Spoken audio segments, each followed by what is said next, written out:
The year was 1885, when the golden wheat fields of Kansas stretched endlessly under autumn skies, and the annual Millbrook County Fair drew folks from every corner of the territory.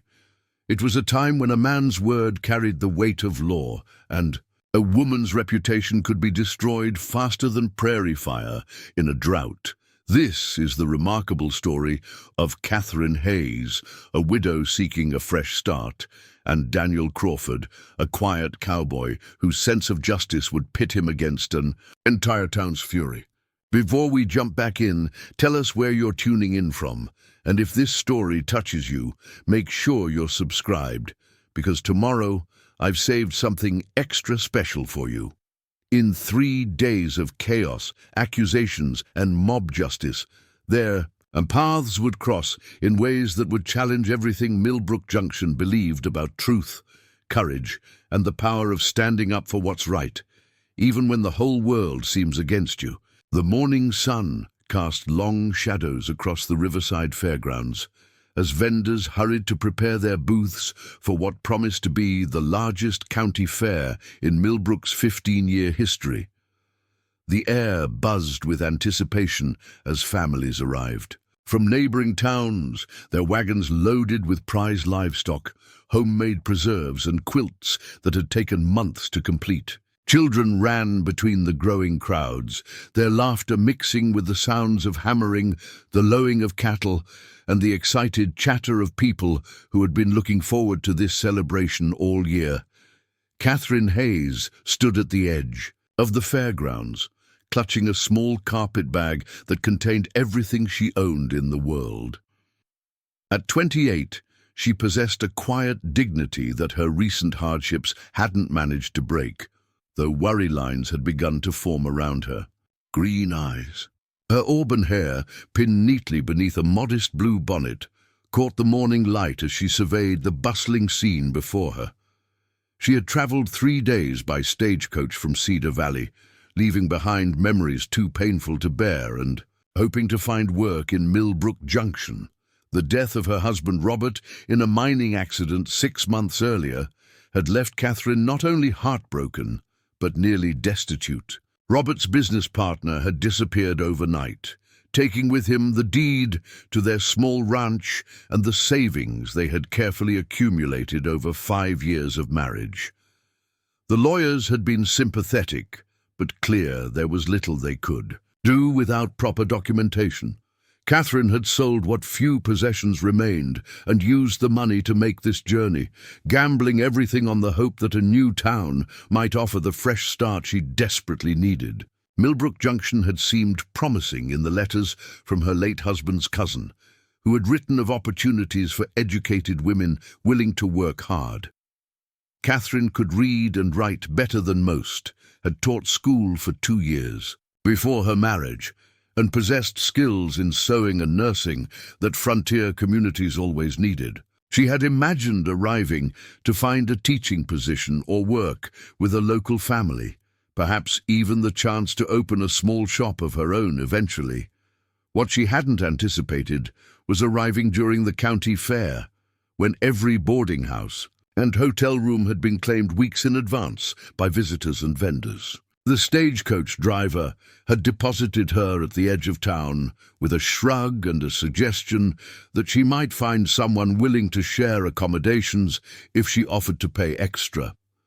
But Catherine's limited funds couldn't stretch to cover inflated Fair Week prices, and her inquiries at 3 different establishments had met with polite but firm rejections. Now, standing at the fairgrounds with nowhere else to turn, Catherine hoped she might find temporary work helping with the fair itself, perhaps earning enough to secure proper lodging once the crowds departed. She approached the registration booth, where a harried-looking man with wire-rimmed spectacles was checking names against lists and collecting entry fees from participants. "Excuse me, sir," Catherine said politely, waiting for a break in the steady stream of people claiming booth spaces and registering livestock. "I'm wondering if there might be any work available during the fair.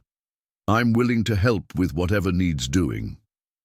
The man looked up from his papers, taking in her travel-worn dress and the carpet-bag at her feet. "You're not from around here," he observed, though not unkindly. "Fair work was all arranged weeks ago, miss. Most folks bring their own help or trade favors with neighbors." Catherine felt her heart sink, but maintained her composure. "I understand. Thank you for your time." She was turning to leave when a commotion near the livestock pens caught both their attention. "That woman's a thief!" The voice carried clearly across the fairgrounds, causing conversations to halt and heads to turn. "She's stolen my prize-breeding mare." The accusation came from a well-dressed man in an expensive suit who was pointing dramatically at someone Catherine couldn't see through the gathering crowd. But the authority in his voice and the immediate reaction of nearby fairgoers made it clear this was no minor dispute. "Victor Blackwood's making quite an accusation," the registration clerk muttered, abandoning his papers to get a better view. "He's one of the wealthiest ranchers in 3 counties. If he says someone's stolen from him, folks are going to listen." Catherine found herself drawn toward the disturbance, despite her own pressing concerns. The crowd was growing larger by the minute, with people pushing forward to witness the drama unfolding near the horse pens. She could hear angry voices rising above the general murmur, though the specific words remained unclear from her position at the edge of the gathering. "Crowd, string her up!" someone shouted from within the mass of people. "Horse thieves deserve a rope." The bloodthirsty cry sent a chill through Catherine. She had heard stories of frontier justice, of communities taking the law into their own hands, when passions ran high, but had never witnessed such a scene herself. The rational part of her mind urged her to walk away, to focus on her own difficulties rather than becoming involved in someone else's troubles. But something about the mob's eagerness for violence disturbed her deeply. As she hesitated at the crowd's edge, a space opened briefly in the press of bodies, and Catherine caught her first glimpse of the accused woman. The sight made her gasp audibly. Standing in the center of the hostile circle, chin raised defiantly, despite the fear evident in her eyes, was a woman who couldn't have been more than 25, with dark hair escaping from a simple braid and wearing a plain brown dress that had seen better days. But it wasn't the woman's appearance that shocked Catherine most. It was the unmistakable dignity with which she faced her accusers, the way she refused to cower despite being vastly outnumbered, and something indefinable in her bearing that spoke of innocence rather than guilt. Catherine had seen guilty people before, had watched them squirm and make excuses when confronted with their wrongdoing. This woman showed none of those signs. "I tell you, I've never seen that horse before in my life," the accused woman declared, her voice clear despite the tremor Catherine could detect beneath the words. "I came here to sell eggs and vegetables from my farm, nothing more." "Liar!" Victor Blackwood stepped forward, his face flushed with righteous anger. "My foreman saw you leading Duchess away from her pen not 2 hours ago. The mare's worth more than you'd see in 5 years of honest work, if you even know what honest work means." The crowd's rumble of agreement grew louder, and Catherine noticed several men pushing closer to the accused woman with expressions that promised violence. She looked around desperately for some sign of law enforcement, but saw no badges or uniforms. Among the fairgoers, where was the sheriff? Where were the fair officials who should be maintaining order? "We don't need to wait for no trial," a gruff voice called out from the crowd. "Evidence is clear enough. Horse thieving's a hanging offense, and everyone knows it." "That's right." Preparing and narrating this story took us a lot of time, so if you are enjoying it, subscribe to our channel. It means a lot to us. Now back to the story. Another voice agreed. "Why waste time when the guilt's plain as day?" Catherine watched in horror as the mood of the crowd shifted from angry accusation toward something far more dangerous. She could see it in their faces, the way rational, Thought was giving way to mob mentality, the excitement that came from having a target for their collective fury. This was how lynchings happened, she realized with growing alarm. This was how communities convinced themselves that violence was justice. She found herself stepping forward before conscious thought could stop her. "Wait!" she called out, her voice somehow carrying over the crowd's noise. "Shouldn't we at least hear what she has to say?" The suggestion was met with immediate hostility. Faces turned toward Catherine, with expressions ranging from annoyance to outright anger at her interference. "Mind your own business, lady," someone snarled. "This doesn't concern you." "Horse thieves concern everyone," another voice added. "They're a threat to every honest rancher and farmer." Catherine felt her cheeks burn with embarrassment and fear, but something inside her refused to back down. Perhaps it was her own recent experience with false accusations and abandoned justice. Or perhaps it was simply an innate sense of fairness that couldn't tolerate what she was witnessing. "I'm not defending theft," she said, raising her voice to be heard.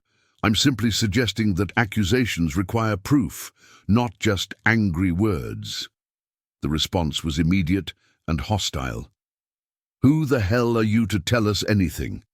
a red-faced man in overalls demanded, stepping toward Catherine with clenched fists. "You're not even from here."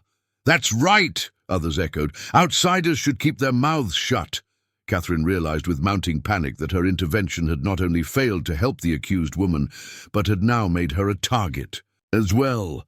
The crowd's anger was expanding to include anyone who questioned their rush to judgment, and she could see in their faces that rational discussion was no longer possible. It was at that moment, as the situation spiraled toward violence, that a new voice cut through the chaos with quiet authority.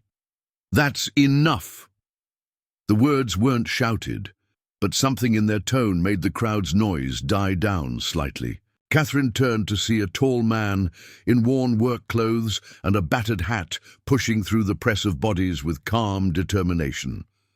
He wasn't particularly imposing physically, standing perhaps 6 feet tall with a lean build that spoke of hard work rather than intimidation. But there was something in his bearing, a quiet confidence that made people step aside despite their agitation. "I said that's enough," the man repeated, his blue eyes sweeping across the crowd with steady assessment. "You're talking about hanging a woman based on one man's word, without a trial, without evidence, without even giving her a proper chance to defend herself." "Stay out of this, Crawford," Victor Blackwood snapped, his face darkening at this new interference. "This is none of your concern." So this was Daniel Crawford, Catherine thought, studying the man who had stepped forward when no one else would. She had never seen him before, but something about his calm presence in the midst of chaos impressed her immediately. "Any time someone talks about lynching based on accusations alone, it becomes my concern," Crawford replied evenly. "And since I don't see Sheriff Garrett anywhere, someone needs to speak for proper justice." "We don't need the sheriff for something this obvious," Blackwood shot back. "My foreman's word is good enough for me, and it should be good enough for everyone else." Crawford's gaze shifted to the accused woman, who was watching this exchange with a mixture of hope and disbelief. "What's your name, miss?" "Lucy Morgan," she replied, her voice steadying slightly, now that she had at least one person willing to listen. "I run a small farm about 10 miles north of here. I came to sell produce, not to steal anything." "And where's this horse that's supposedly stolen?" Crawford asked, turning back to Blackwood. For the first time since Catherine had been watching, Blackwood seemed momentarily uncertain. "Well, that is, my men are still searching for where she hid it." "So you're accusing this woman of stealing a horse that you can't actually produce?" Crawford's tone remained level, but Catherine caught the skepticism beneath his words. "She had time to hide it," Blackwood blustered. "Ezra saw her leading Duchess away from the pens, and when he went to check, the mare was gone." "Where's this Ezra now?" Crawford asked. I'd like to hear his account directly." The question seemed to agitate Blackwood further. "He's searching for the horse, of course. We can't waste time with questions when every minute gives the thief more chance to get away." Crawford studied Blackwood's face for a long moment before responding.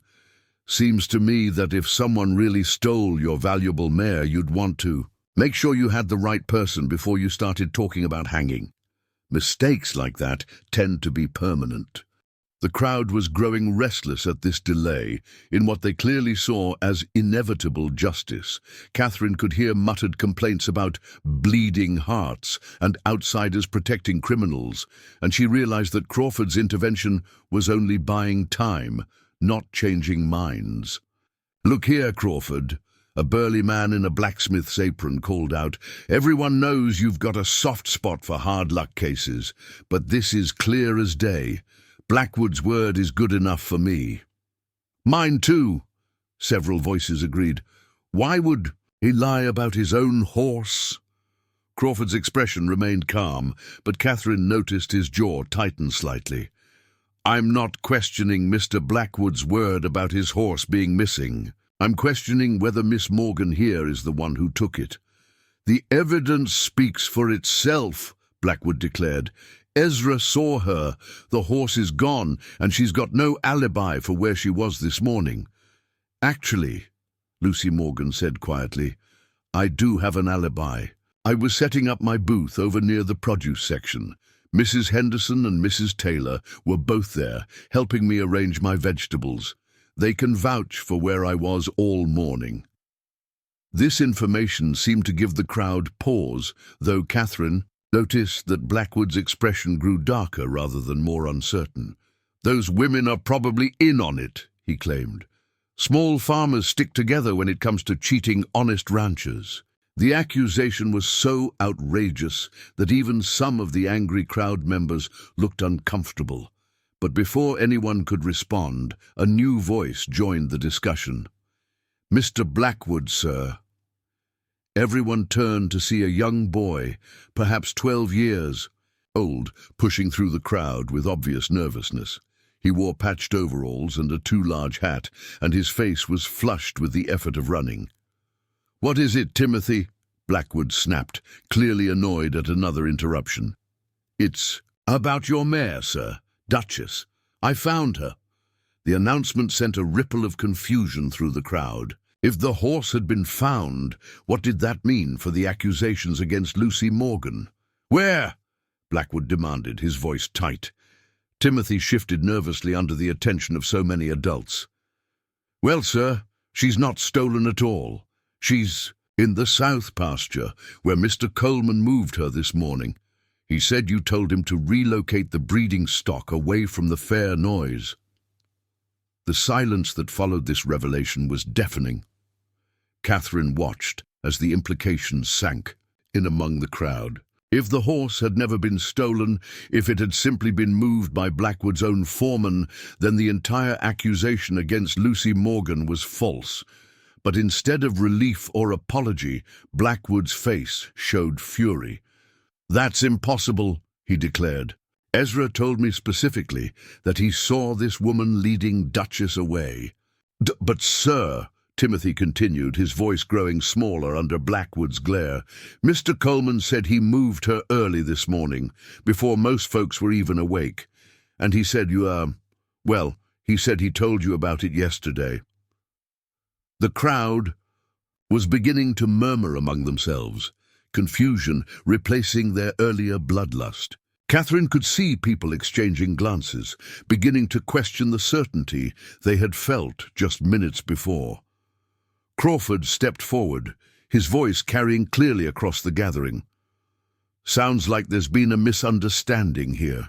If the horse was moved by Blackwood's own men, then Miss Morgan couldn't have stolen it." "This is ridiculous," Blackwood exploded. "I don't care where the horse is now. The fact remains that this woman was acting suspiciously, hanging around the livestock pens where she had no business being." "Actually," Lucy said quietly, "I was looking for the fair official to ask about registering some of my chickens for the poultry competition. Someone told me to check near the horse pens." Catherine found herself nodding along with several others in the crowd. The explanation made perfect sense, and the young woman's demeanor throughout this ordeal had been consistently that of someone telling the truth, rather than someone caught in a lie. But Blackwood wasn't finished. "I don't believe any of this," he declared. "Convenient stories and coincidences don't change the fact that valuable livestock has been going missing from farms throughout this county for months." This was news to Catherine and apparently to many others in the crowd, based on the surprised murmurs that followed Blackwood's statement. "Now that," Crawford said thoughtfully, "is interesting information. If there really have been thefts, then the sheriff should be investigating, but that doesn't make every stranger a suspect, doesn't it?" Blackwood challenged. "She shows up right when my horse goes missing. She's hanging around where she doesn't belong, and she's got no references or connections to vouch for her character. In my book, that makes her suspicious as hell." Catherine felt a chill as she realized that Blackwood's description could easily apply to her as well. She was also a stranger with no local connections, also arriving during the fair when valuable property was concentrated in one location. If the crowd's suspicion could so easily shift to Lucy Morgan based on circumstantial evidence, how safe was anyone who didn't belong? "In my book," Crawford replied calmly, "that describes half the people at this fair. Folks come from all over for the county fair, Mr. Blackwood. Being a stranger isn't a crime." "Maybe it should be," someone called out from the crowd, drawing murmurs of agreement from several others. Catherine realized with growing alarm that the mob's anger hadn't dissipated with the revelation about the horse. If anything, being denied their initial target seemed to have made them more determined to find someone to blame for their frustrated expectations of justice. "You're all missing the point," Blackwood continued, his voice rising. "Whether or not my horse was actually stolen this time, this woman represents exactly the kind of drifter who preys on honest communities. We have a right to protect ourselves." The crowd's energy was building again, fed by Blackwood's rhetoric about protecting the community from outsiders. Catherine could see the dangerous shift happening, the way individual judgment was being subsumed into collective paranoia. Crawford seemed to recognize the change as well.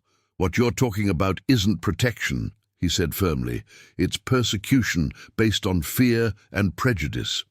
Easy words from someone who doesn't have livestock. "To protect," Blackwood shot back. "Easy to be generous with other people's property.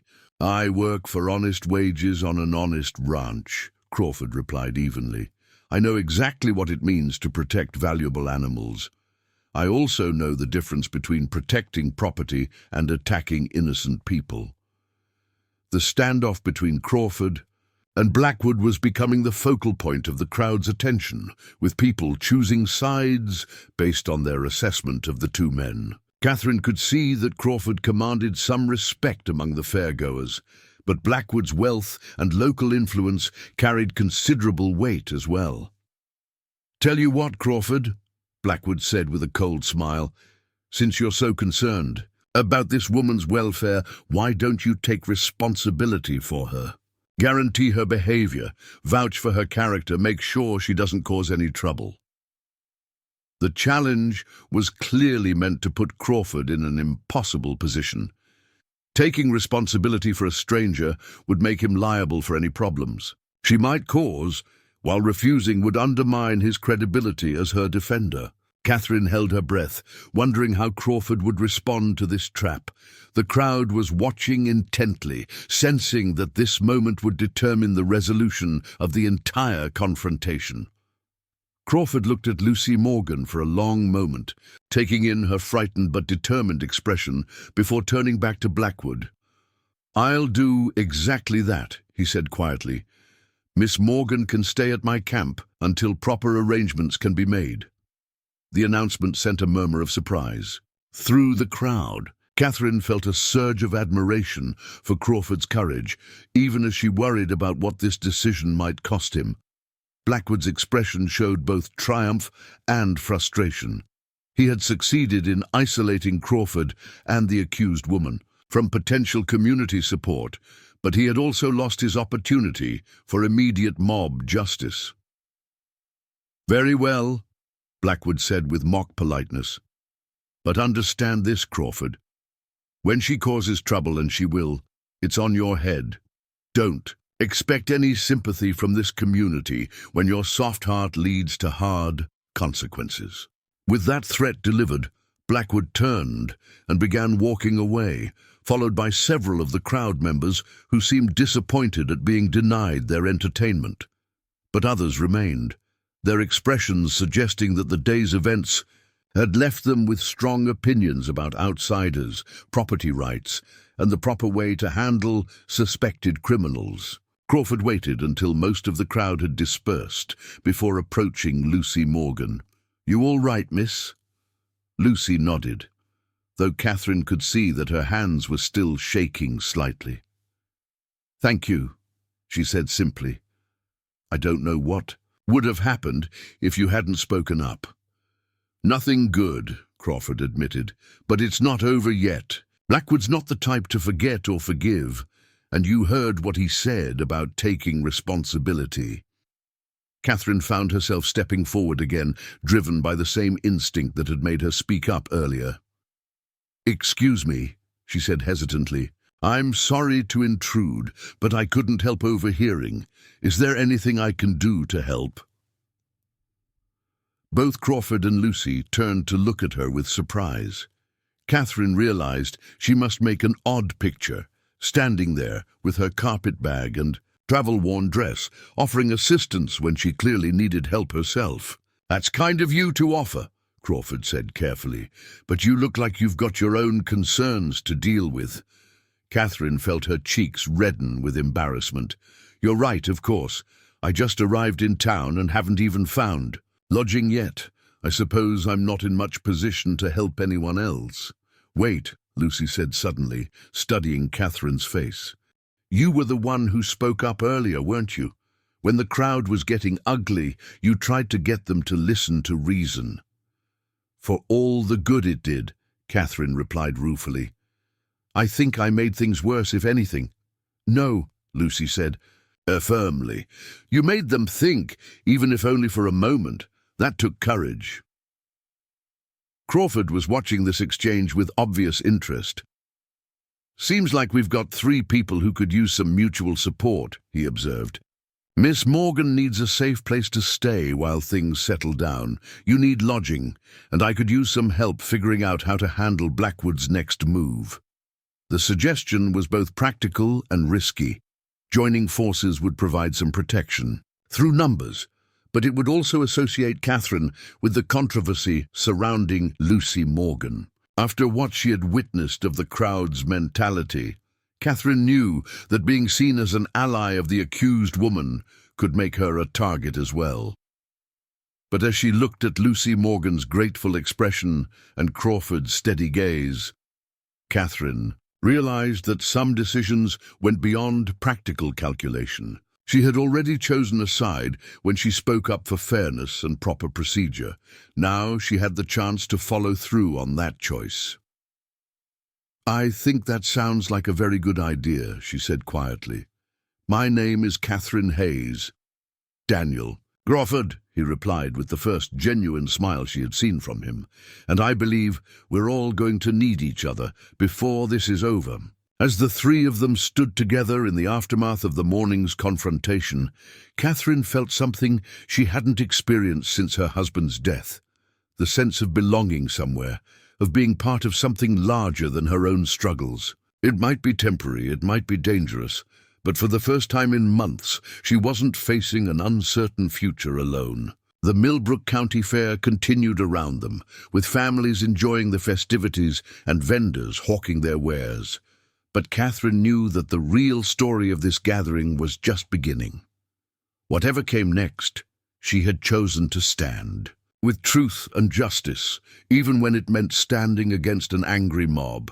The morning's events had revealed something ugly beneath the cheerful facade of the county fair, but they had also revealed the courage that could emerge when ordinary People decided to do what was right rather than what was easy. As Catherine shouldered her carpet bag and followed Crawford and Lucy toward whatever came next, she felt a quiet determination settling in her chest.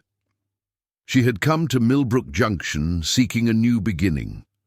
What she had found was something far more challenging and infinitely more important, the chance to help define what kind of community this would become and what kind of person she would prove to be when tested by adversity. The story was far from over, but Catherine Hayes was no longer just a desperate widow seeking shelter from life's storms. She was a woman who had chosen her ground and was prepared to defend it, whatever the cost. Crawford led them away from the dispersing crowd toward a modest camp he had established on the quieter eastern edge of the fairgrounds. His setup was practical rather than elaborate. A sturdy canvas tent, a well-organized cooking area, and a small corral where his horse, a dependable-looking bay gelding, stood munching hay. The entire arrangement spoke of a man who valued efficiency and self-sufficiency over comfort or display. "It's not much," Crawford said as they approached, "but it's private and far enough from the main fair activities that we can talk without drawing attention." Catherine surveyed the campsite with approval. After her recent experiences with rejection and hostility, the simple offer of sanctuary felt like tremendous luxury. "It looks perfect," she assured him, setting down her carpet bag with relief. Lucy Morgan remained silent, her arms wrapped around herself despite the warm afternoon sun. The morning's ordeal had clearly shaken her more than she wanted to admit, and Catherine could see the delayed reaction setting in now that the immediate danger had passed. "Why don't you both sit down?" Crawford suggested, gesturing toward a fallen log he had arranged as makeshift seating near his fire pit. "I'll put some coffee on, and we can figure out where we stand." As Crawford busied himself with preparing the coffee, Catherine studied her unexpected companions. Daniel Crawford moved with the easy competence of someone accustomed to taking care of himself in challenging circumstances. His clothes were clean but well worn, his boots showed the scuffs and wear of genuine work, and his hands bore the calluses that came from years of handling rope and livestock. There was nothing showy about him, but everything about his bearing suggested reliability and quiet strength. Lucy Morgan presented a more complex picture. Despite her current distress, Catherine could see intelligence in her dark eyes and determination in the set of her jaw. Her hands, like Crawford's, showed evidence of hard work, and her simple dress, while clean and mended, spoke of someone who lived close to the economic margin. But there was something else about her, a watchfulness that suggested she was accustomed to being cautious around strangers. "I still can't believe what happened back there," Lucy said finally, breaking the thoughtful silence that had settled over the group. "If you hadn't spoken up, Mr. Crawford, I think they really would have." She trailed off, unable to finish the sentence. "They would have," Crawford confirmed matter-of-factly as he added wood to build up his fire. "Mob mentality is a dangerous thing, especially when people are looking for someone to blame for problems they can't control." Catherine leaned forward, her curiosity overcoming her natural reserve. "What did Mr. Blackwood mean about livestock disappearing throughout the county? Is there really a problem with theft, or was that just another accusation?" Crawford paused in his fire tending, considering his answer carefully. "There have been reports," he admitted. "Nothing proven, and nothing that would justify what nearly happened to Miss Morgan here, but enough missing animals that people are starting to get nervous." "Missing how?" Lucy asked. "I mean, cattle and horses don't just disappear. They're too big and too valuable to lose track of easily." "That's exactly what makes it strange," Crawford replied. "According to the talk I've heard, it's not random losses or predator kills. It's specific animals, usually valuable breeding stock, that vanish without obvious explanation. No signs of struggle, no tracks leading away, no witnesses." Catherine felt a chill despite the warm afternoon. That does sound like organized theft. Maybe, Crawford said, finally getting his coffee pot positioned over the growing flames. Or maybe it's something else entirely. Livestock can get loose, wander off, fall into ravines, or get claimed by flash floods. When people are anxious about theft, they're likely to assume the worst about any unexplained loss. But Blackwood seemed so certain, Lucy protested. The way he spoke, it was like he knew for a fact that I was connected to whatever's been happening. Crawford's expression darkened slightly. Victor Blackwood is used to getting his way through intimidation and influence. When his foreman told him his horse was missing, he probably saw it as an opportunity to make an example of someone, demonstrate his power to the community. An example of someone who couldn't fight back, Catherine observed, understanding dawning in her voice. A stranger with no local connections or protection. Exactly, Crawford confirmed. If he had succeeded in pinning the theft on Miss Morgan, it would have sent a clear message to any actual thieves that Millbrook Junction takes a hard line on property crimes. And it would have enhanced his reputation as a man who protects his community. The cynical calculation behind Blackwood's actions appalled Catherine. So he was willing to destroy an innocent woman's life, possibly have her killed, just to advance his own standing. Power does things to some people, Crawford said grimly, especially when they've had it long enough to start thinking they deserve it. Lucy shuddered visibly. I keep thinking about their faces, the people in that crowd. Some of them looked so eager for violence, like they were disappointed when your friend Timothy found the horse. They weren't disappointed about justice being served, Crawford explained, pouring water from his canteen into the coffee pot. They were disappointed about being denied excitement. A lynching would have been the most dramatic thing to happen in Millbrook Junction in years. The brutal honesty of his assessment made Catherine uncomfortable, but she recognized its truth. She had seen the anticipation in some faces, the way certain individuals had pushed forward, hoping to be part of whatever violence might follow. So what happens now? She asked. Blackwood backed down for the moment, but he made it clear this isn't over. Crawford sat down across from them, his expression thoughtful. That depends partly on what you two want to do. Miss Morgan, do you have family or friends you could stay with until things settle down? Lucy shook her head. My husband died 2 years ago. I've been running our farm by myself since then. But it's isolated. My nearest neighbor is more than 5 miles away, and we're not particularly close. What about Miss Hayes? Crawford asked, turning to Catherine. You mentioned you're new to the area. Do you have plans or arrangements here? Catherine felt heat rise in her cheeks as she admitted her circumstances. I came hoping to find work, perhaps as a teacher or seamstress. My husband died in a mining accident, and I lost everything when his business partner disappeared with our property deeds. I used what little money I had left to come here, thinking a new town might offer better opportunities. Crawford studied her face with the same careful attention he had given to assessing the crowd earlier. Teaching is always in demand on the frontier, he said finally. But establishing yourself takes time, and you need to eat and sleep somewhere while you're getting started. I know, Catherine replied quietly. I hadn't anticipated arriving during the fair when everything would be so crowded and expensive. I was hoping to find work immediately, but now you're associated with the morning's controversy, Crawford finished. People will remember that you spoke up for Miss Morgan. Some will respect that, others will see it as proof that you're trouble. The implications were sobering.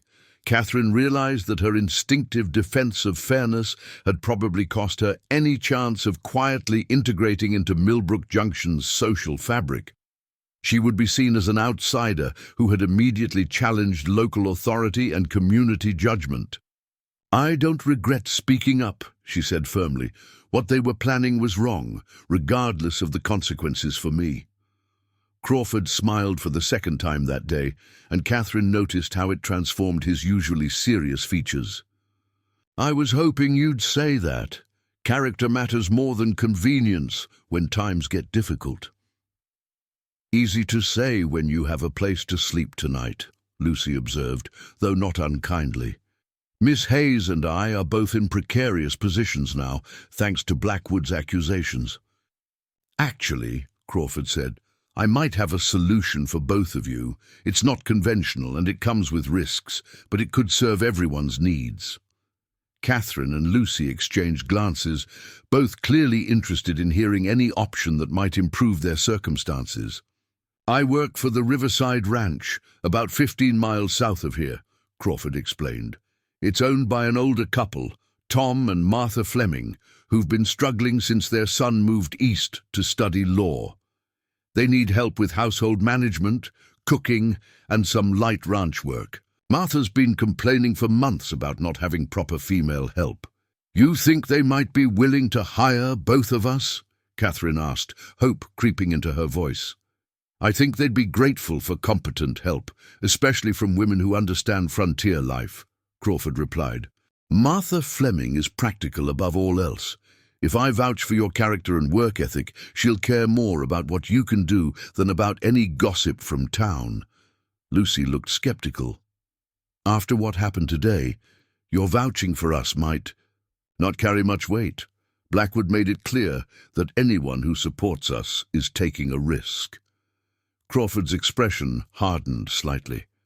"Victor Blackwood's influence doesn't extend to every ranch in the county. Tom Fleming built his spread through honest work and fair dealing. He doesn't owe Blackwood anything, and he doesn't intimidate easily."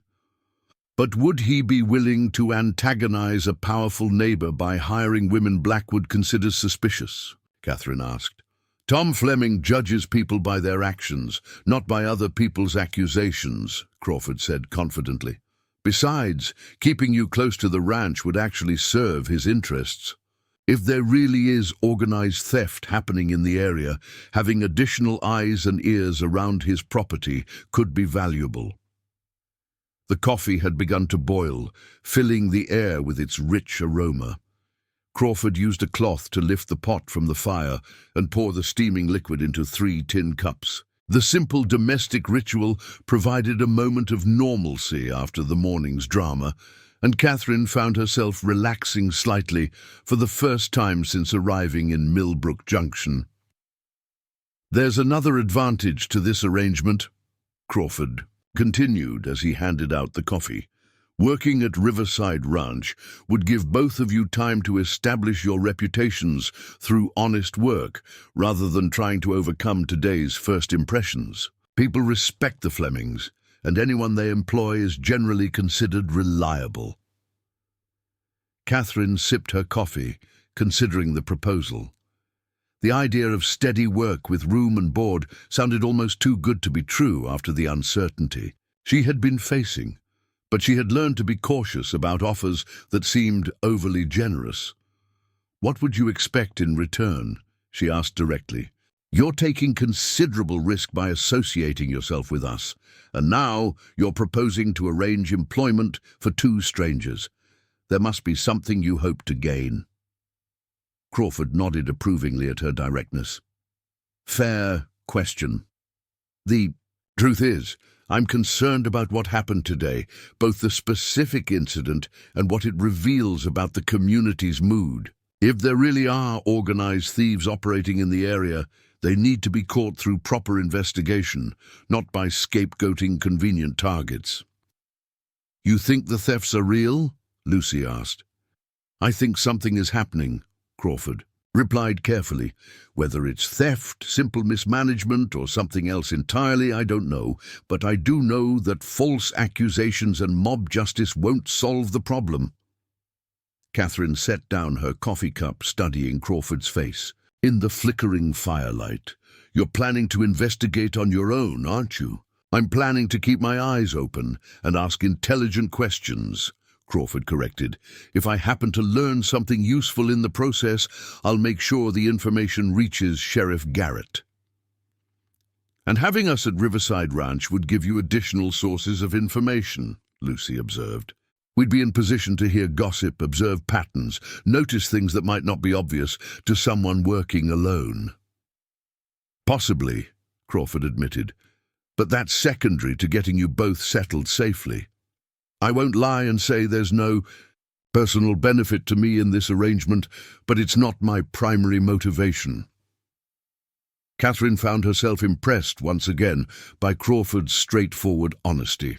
In her experience, men who went out of their way to help women usually had ulterior motives they preferred not to acknowledge. Crawford's willingness to admit his interests while clearly prioritizing their welfare spoke well of his character. "When would we need to give you an answer?" she asked. "The sooner the better," Crawford replied. "I'll need to ride out to the ranch tomorrow morning to discuss the arrangement with the Flemings. If you're interested, I'd prefer to bring you with me rather than trying to explain the situation second-hand." Lucy shifted nervously.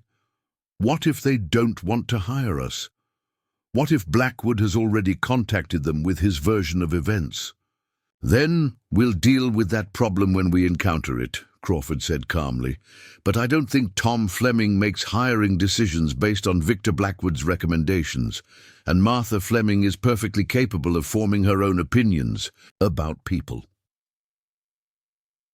The afternoon sun was beginning to slant lower through the trees, casting longer shadows across the fairgrounds. Catherine could hear the distant sounds of the fair continuing its second day of festivities, music and laughter, mixing with the calls of vendors and the general buzz of a large gathering. The normalcy of those sounds contrasted sharply with the morning's violence and the uncertainty of her current situation. "I have one more question," Catherine said finally. "What exactly is your role in all this? You work for the Flemings, but you seem to have considerable freedom to make decisions and commitments on their behalf." Crawford's expression became slightly guarded. "I've worked for Tom Fleming for 5 years. He trusts my judgment about people and situations. When I recommend someone for employment, he generally follows my advice." "That's quite a lot of trust," Lucy observed. "Most ranch owners prefer to make their own hiring decisions." "Tom Fleming is not most ranch owners," Crawford replied. "He judges people by results, not by conventional expectations." Catherine sensed there was more to the story than Crawford was revealing, but she also recognized that everyone was entitled to some privacy about their personal history. What mattered was whether his current offer was genuine and beneficial. "I'm interested," she said finally. "The chance for honest work with decent people sounds far better than anything else I'm likely to find in my current circumstances." Lucy nodded agreement. "I feel the same way. My farm isn't producing enough income to sustain me long-term anyway. Working for wages while learning new skills could open up possibilities I hadn't considered." Crawford smiled with obvious relief. "Excellent. We'll leave early tomorrow morning, before the fair crowds. Get too active. That will also give us a chance to avoid any unpleasant encounters with Blackwood or his supporters." "Should we be concerned about traveling with you?" Catherine asked. "After today, your association with us might make you a target as well." "I can handle whatever trouble comes my way," Crawford replied with quiet confidence. "Besides, Blackwood's influence is limited to people who owe him money or depend on his goodwill. I fall into neither category." The conversation was interrupted by approaching footsteps. All three looked up to see a middle-aged man in a sheriff's badge walking toward their camp. Catherine felt her stomach tighten with apprehension, wondering if their troubles were about to escalate. "Evening, Crawford," the sheriff said as he approached. "Mind if I join you for a minute?" "Sheriff Garrett," Crawford replied with a polite nod. "You're welcome to sit. Coffee?" "Much obliged," Garrett accepted, settling himself on another section of the log. He was a solid-built man with graying hair and the weathered complexion of someone who spent considerable time outdoors. His manner seemed more curious than hostile, which Catherine found encouraging. "I understand there was some excitement this morning," Garrett said as Crawford poured him coffee. "Accusations of horse theft, talk of mob justice, that sort of thing." "That's one way to describe it," Crawford replied carefully. "Victor Blackwood accused Miss Morgan here of stealing his mare based on what turned out to be a misunderstanding." Garrett's gaze shifted to Lucy, who tensed visibly under official scrutiny. "Miss Morgan, is it? I don't believe we've met." "Lucy Morgan," she replied quietly. "I have a small farm north of town. I came to the fair to sell produce and perhaps enter some chickens in the poultry competition, and somehow got accused of horse theft instead," Garrett observed, with what might have been dry humor. "How did that happen?" Lucy repeated her account of the morning's events, with Crawford occasionally adding details about the crowd's behavior, and the eventual discovery that Blackwood's horse had never been stolen at all. Garrett listened without interruption, his expression revealing nothing of his thoughts. "Interesting situation," he said when the account was complete. "Victor Blackwood is usually more careful about his accusations. Makes me wonder what got him so agitated.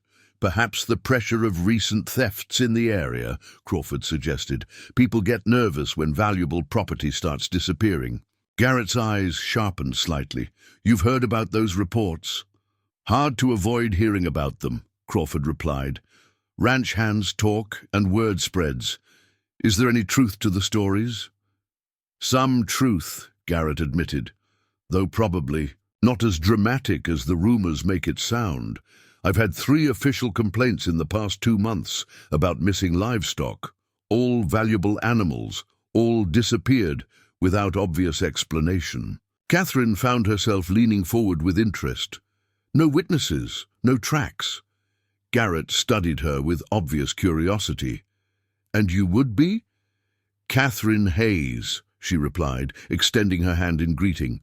"I arrived in town this morning, just in time to witness the excitement." "Mrs. Hayes spoke up when the crowd was getting out of hand," Crawford added. "Tried to get them to think before acting." "Did she now?" Garrett's expression showed approval. "That took some courage, speaking against a mob like that." "It seemed like the right thing to do," Catherine said simply. "False accusations can destroy innocent people." "Indeed they can," Garrett agreed, "which is why I investigate crimes instead of turning them over to angry crowds." The implied criticism of the morning's events was clear, though diplomatically expressed. Catherine sensed that Sheriff Garrett was a man who took his responsibilities seriously and didn't appreciate having his authority undermined by vigilante justice. "About those thefts," Crawford said, steering the conversation back to practical matters. "Any patterns or connections between the incidents?" Garrett hesitated before answering, clearly weighing how much information to share. "All 3 involved breeding stock, all from relatively prosperous ranches.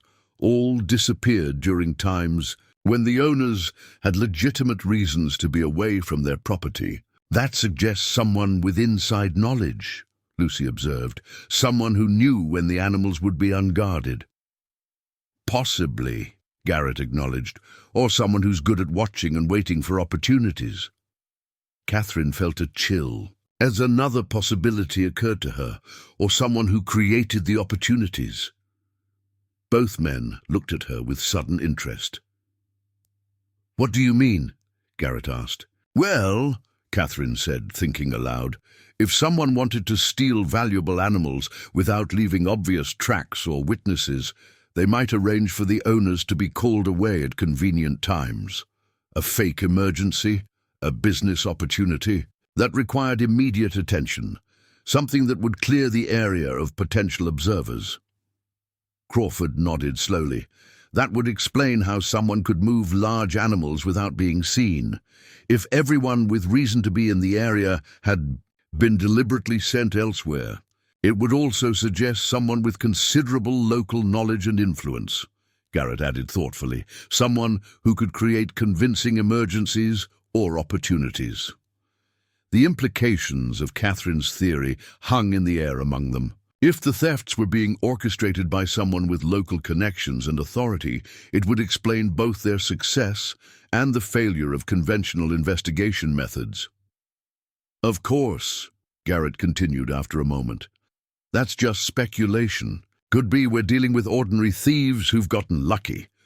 But his tone suggested he found Catherine's theory more plausible than simple luck, and Catherine noticed that his gaze had turned thoughtful in a way that suggested he was reconsidering recent events from a new perspective. "Sheriff," Crawford said carefully, "given the morning's excitement and the ongoing concerns about theft, would you object if Miss Morgan and Miss Hayes left town temporarily?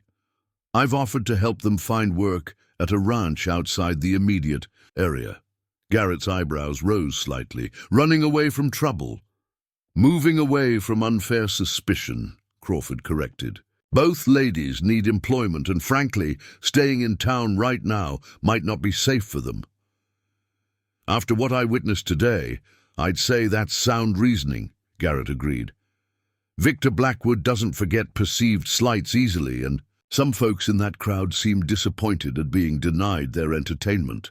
The sheriff's casual confirmation of their danger made Catherine's stomach tighten with renewed anxiety. She had hoped that the morning's confrontation might be forgotten quickly, but apparently the social tensions it had revealed ran deeper than she had realized. "We'll be at Riverside Ranch if you need to reach us," Crawford added. "Tom Fleming can vouch for our whereabouts." "Tom Fleming's a good man," Garrett said approvingly. "If he's willing to employ these ladies, that speaks well of their character." As the sheriff prepared to leave, finishing his coffee and rising from the makeshift seat, Catherine found the courage to ask the question that had been troubling her. "Sheriff Garrett, do you think we're in actual physical danger, or is this more about social pressure and inconvenience?" Garrett paused, considering his answer carefully. "Mrs. Hayes, I've been keeping the peace in frontier communities for 15 years. In my experience, when people get worked up enough to talk about lynching based on accusations alone, they're capable of considerable violence if they feel their authority has been challenged." The blunt assessment sent a chill through Catherine, but she appreciated his honesty. "My advice," Garrett continued, "is to stay out of town until people have time to cool down and focus on other concerns.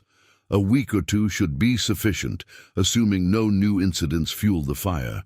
After the sheriff departed, the three companions sat in thoughtful silence as darkness began to settle over the fairgrounds. The distant sounds of evening festivities continued, but their own corner of the gathering had become a quiet island of serious conversation and uncertain planning. "Well," Crawford said finally, "I'd say Sheriff Garrett confirmed what we already suspected. Leaving town tomorrow morning is definitely the right choice." "Assuming the Flemings are willing to hire us," Lucy added. "They will be," Crawford said with quiet confidence. "Tom Fleming appreciates honest work and straight talk. After today's events, both of you have proven you possess those qualities." Catherine found herself hoping he was right. The alternative, returning to the uncertain search for employment in a community that now viewed her with suspicion, held little appeal. But she also recognized that accepting Crawford's offer meant placing considerable trust in a man she had known for less than a day. Still, as she looked at his steady expression in the firelight and remembered how he had stepped forward when violence threatened, Catherine felt that her instincts about his character were sound. Sometimes circumstances forced rapid decisions, based on limited information. The key was choosing based on evidence of character rather than convenience or desperation. "Tomorrow morning, then," she said quietly, "a new beginning for all of us." As they prepared for sleep, arranging blankets and settling around the banked fire, Catherine reflected on the remarkable turn her life had taken in a single day. She had arrived in Millbrook Junction as a desperate widow, seeking any opportunity for survival. She was ending the day as part of a small group united by shared values and mutual support, facing an uncertain but hopeful future. The morning would bring new challenges and the need to prove herself to strangers once again. But for the first time since her husband's death, Catherine felt that she faced those challenges with allies who valued her judgment and respected her courage. Whatever came next, she would not face it alone. Dawn arrived with a crisp clarity that promised another warm autumn day. Catherine woke to the sound of Crawford moving quietly around the camp, preparing for their departure to Riverside Ranch. She had slept better than expected, considering the makeshift arrangements and the day's emotional turmoil, though her dreams had been filled with angry faces and accusations. Lucy was already awake, sitting by the rekindled fire with a cup of coffee in her hands. Her expression showed the same mixture of hope and apprehension that Catherine felt churning in her own stomach. Today would determine whether Crawford's confidence in the Flemings was justified, or whether they would find themselves once again facing rejection and uncertain prospects. "Morning," Crawford called softly as he noticed Catherine stirring. "Coffee's ready, and I've got some bread and bacon for breakfast. We'll want to eat well before we head out." Catherine appreciated his practical approach to their situation. Despite the uncertainty they faced, Crawford maintained the steady routine of a man accustomed to handling challenges methodically. She folded her blanket and joined the others around the small fire, accepting the plate of food he offered. "How far is it to the ranch?" Lucy asked, taking a cautious bite of the hot bacon. "About 3 hours by horseback, maybe 4 if we take it easy," Crawford replied. "The trail's good, though we'll want to avoid the main road until we're well clear of town." Catherine nodded understanding. After yesterday's confrontation, the fewer people who saw them leaving together, the better. Gossip traveled fast in frontier communities, and their departure might be interpreted as either guilt or defiance, depending on who was doing the interpreting. "Tell us about the Flemings," she requested, wanting to prepare herself for the interview ahead. "What should we expect?" Crawford settled back with his own breakfast, considering how to describe his employers. "Tom Fleming's in his early 60s, built Riverside Ranch from nothing over the past 20 years. He's fair but demanding, expects honest work for honest wages, doesn't tolerate laziness or dishonesty, but he's loyal to people who prove themselves, reliable." "And Mrs. Fleming?" Lucy inquired. "Martha's a few years younger than Tom, came west from Ohio when they married. She's practical above all else, runs the household efficiently, and has strong opinions about how things should be." "Done?" Crawford paused thoughtfully. "She can seem stern at first meeting, but she's fundamentally kind to people who don't waste her time or try to deceive her." Catherine found this description encouraging. Having been educated at Oberlin, she felt confident in her ability to connect with another woman who had Eastern roots but frontier experience. The combination of education and practical capability that frontier life demanded was something she understood well. "What kind of work would we be doing?" Lucy asked. "Household management primarily," Crawford explained. "Cooking, cleaning, some light ranch work during busy seasons. Martha's been handling everything herself since their son left, and it's becoming too much for one person as they get older." "Any specific skills they'd be looking for?" Catherine inquired, thinking of how best to present her qualifications. "Martha's mentioned wanting help with correspondence and record-keeping. Tom's not much for writing, and she's been handling all the business letters and financial records alone. Your teaching background should appeal to her strongly." The information I gave Catherine confidence.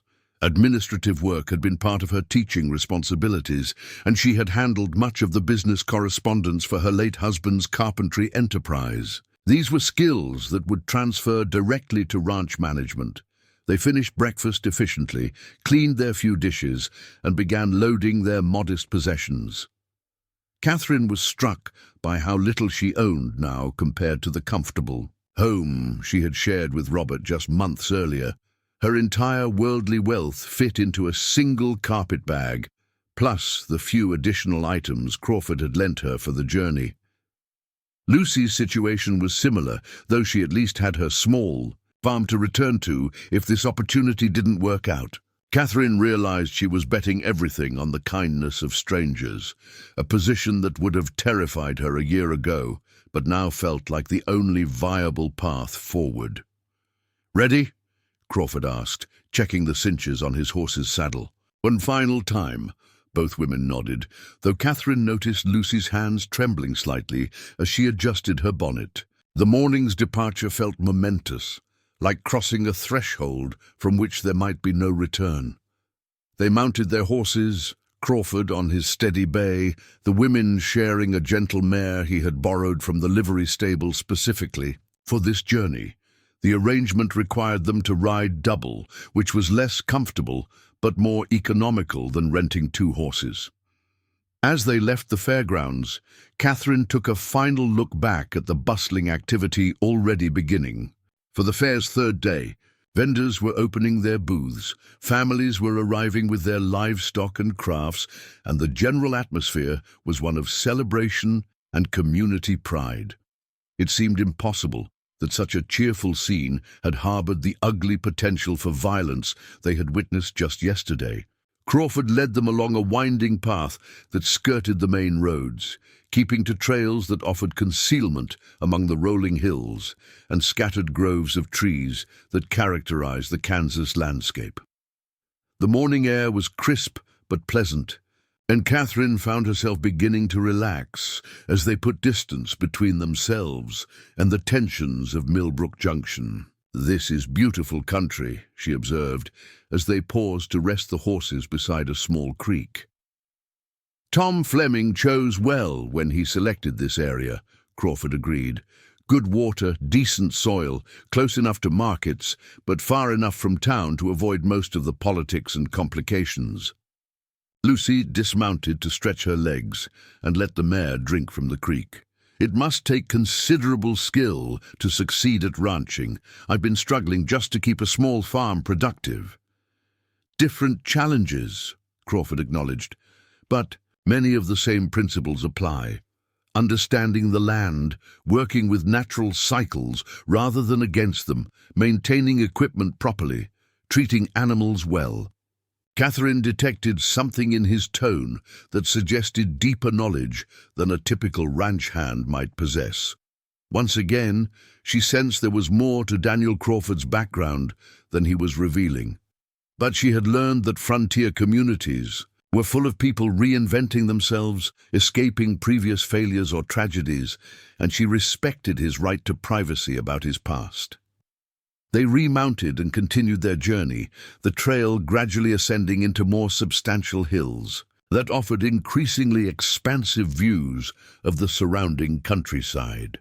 Catherine could see why this area had attracted settlers, with its combination of fertile valleys, adequate timber, and natural water sources that would support both agriculture and livestock. "There it is," Crawford announced as they crested a particular ridge. "Riverside Ranch." Catherine followed his pointing finger to see a cluster of buildings nestled in a broad valley below them. Even from this distance, she could tell the ranch was prosperous and well-maintained. The main house was substantial but not ostentatious, built from local stone, with a wide porch that spoke of comfortable evening gatherings. Outbuildings were numerous and appeared to be in excellent repair, and she could see cattle scattered across fenced pastures that showed evidence of careful management. "It's impressive," Lucy said with obvious admiration, "much larger than I expected." "Tom Fleming believes in doing things properly," Crawford explained as they began the descent toward the ranch buildings. "He'd rather have fewer cattle that are well cared for than large herds that suffer from neglect." As they approached the main house, Catherine felt her nervousness returning. Everything about Riverside Ranch spoke of success and established prosperity. The Flemings clearly had high standards and considerable experience in evaluating people and situations. Her own desperate circumstances and recent association with controversy might not recommend her to such obviously successful individuals. A woman emerged from the house as they rode into the yard, alerted by the sound of approaching horses. Martha Fleming appeared to be in her mid-50s, with graying brown hair pinned in a practical style, and wearing a simple but well-made dress that suggested both efficiency and prosperity. Her bearing was erect and alert, and Catherine could see intelligence in her quick assessment of the arriving party. "Daniel," Martha called in greeting, though her tone carried a note of question as she observed his unexpected companions. "Mrs. Fleming," Crawford replied, dismounting and moving to help the women down from their shared horse. "I hope you don't mind the unannounced visit. I've brought some people I think you and Tom should meet." Martha's expression remained neutral, but not unwelcoming as she studied Catherine and Lucy. Catherine could almost see the older woman cataloguing details, noting their travel-worn but clean appearance, their posture and bearing, their obvious nervousness about this encounter. "Tom's in the east pasture checking on the new calves," Martha said practically, "but he'll be back for dinner. Come inside and we'll talk." The invitation was neither warm nor cold, simply efficient. Catherine appreciated Martha Fleming's directness. As they followed her into the house, the interior was as impressive as the exterior had suggested, comfortable without being luxurious, furnished with pieces that showed quality craftsmanship and careful maintenance. Martha led them to a spacious kitchen that clearly served as the heart of the household. A large table dominated the center of the room, scarred from years of use but scrupulously clean. Copper pots hung from hooks along one wall, and Catherine could see evidence of extensive food preservation activities, from hanging herbs to rows of canned goods on sturdy shelves. "Sit down," Martha instructed, gesturing toward chairs around the table. "I'll put coffee on, and Daniel can explain what brings you here." As Martha busied herself with the coffee preparation, Crawford began his account of the previous day's events. He spoke carefully but honestly, describing the false accusations against Lucy, the mob's dangerous mood, and Catherine's courageous intervention. He presented both women as victims of circumstances beyond their control, rather than as charity cases seeking handouts. Martha listened without interruption, her hands steady as she worked, but her attention clearly focused on Crawford's narrative. When he finished, she turned to face them directly. "Miss Morgan," she said, addressing Lucy first, "Daniel says you've been running a farm on your own. What kind of farm?" "Small-scale mixed agriculture," Lucy replied, her voice steady despite obvious nervousness. "Vegetables, chickens, a few pigs. My late husband and I started it together, and I've been maintaining it since his death 2 years ago." "Profitable?" Martha asked bluntly. Lucy's cheeks reddened slightly. "Subsistence level. I haven't been able to expand production enough to generate significant cash income." Martha nodded, as if this answer confirmed her expectations. "Most small farms struggle in this area. The markets aren't large enough to support many independent producers, and transportation costs eat up whatever profits might exist." She turned to Catherine. "Mrs. Hayes, Daniel mentioned you were a teacher. Where and for how long?" 2 years at the school in Cedar Valley before my marriage," Catherine replied. "I was educated at Oberlin College in Ohio, with particular strength in literature, mathematics, and natural sciences." Martha's eyebrows rose slightly at the mention of Oberlin. "Oberlin's a serious institution. What brought you west?"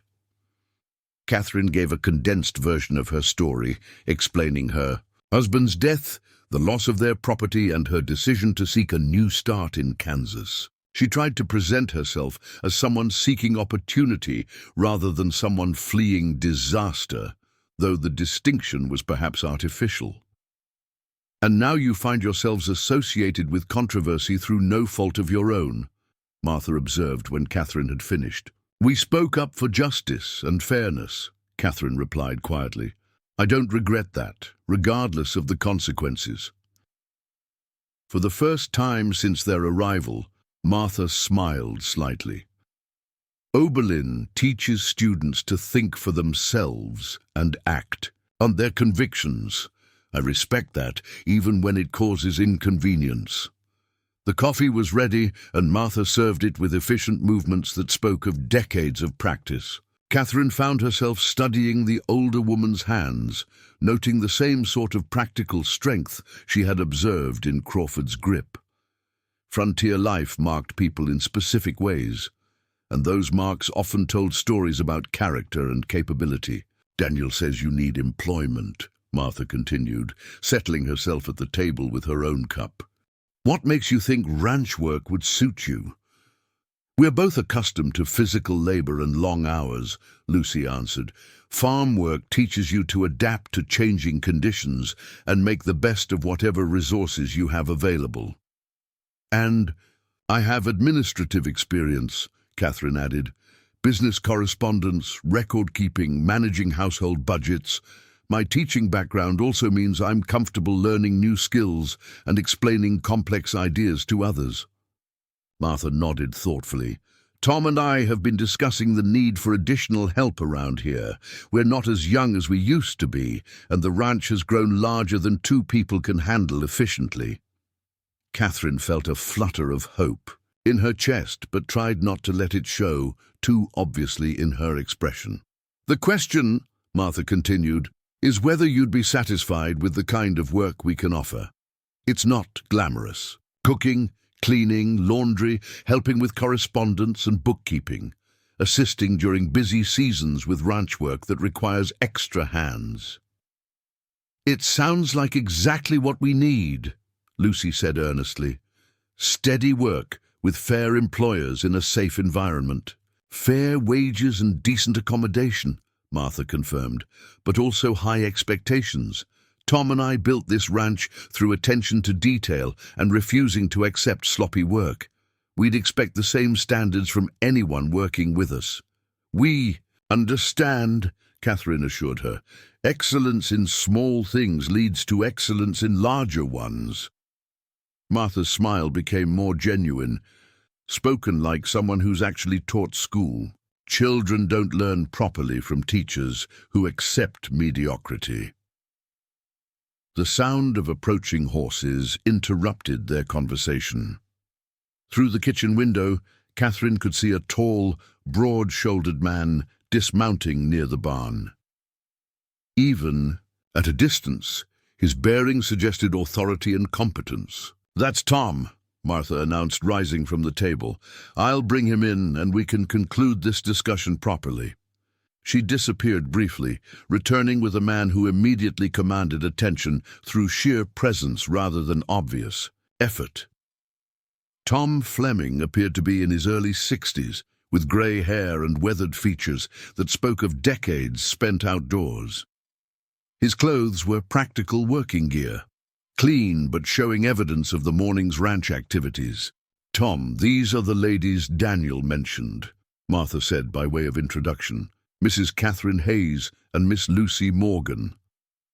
Tom Fleming studied them with the same careful assessment his wife had employed, though his evaluation seemed to focus more on bearing and capability than on social details. "Daniel's told me something of your situation," he said, settling himself at the table with the easy confidence of a man in his own home. "Unfortunate business, what happened at the fair. Victor Blackwood sometimes lets his temper override his judgment. You know Mr. Blackwood?" Catherine asked, wondering if this connection might complicate their prospects. "Know him, don't particularly like him," Tom replied bluntly. "He's the sort of man who believes wealth entitles him to make decisions for other people. I've never subscribed to that philosophy." The frank assessment relieved some of Catherine's anxiety about potential political complications. "Martha says you're both looking for steady employment," Tom continued. "What I need to know is whether you're running toward something or away from something. There's a difference." "Both, I suppose," Catherine replied honestly. We're certainly moving away from an unpleasant situation, but we're also moving toward the opportunity to rebuild our lives through honest work. Tom nodded approvingly. Honest answer. I respect people who can acknowledge difficult circumstances without wallowing in self-pity. What kind of commitment are you looking for? Lucy asked. Short-term help until we can establish ourselves elsewhere, or longer-term employment? Depends partly on how well we all work together, Tom replied. But I'll be frank with you. Martha and I aren't getting any younger, and we've been discussing the need for reliable long-term help. Our son moved east and won't be returning to ranch life. If the right people came along, there might be opportunity for permanent positions, with increasing responsibility. The suggestion of long-term security was more than Catherine had dared hope for when they began this journey. She exchanged glances with Lucy, seeing similar hope and determination in the other woman's expression. We'd be honored by the opportunity to prove ourselves, Catherine said formally. Excellent, Tom replied, standing and extending his hand. To each woman in turn, Martha will show you where you'll be staying and explain the daily routines. We'll start with a trial period of 1 month, during which either party can end the arrangement with reasonable notice.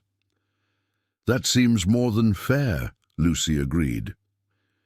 Daniel, Tom added, turning to Crawford, I assume you'll be staying for dinner before heading back to town? If it's convenient, Crawford replied.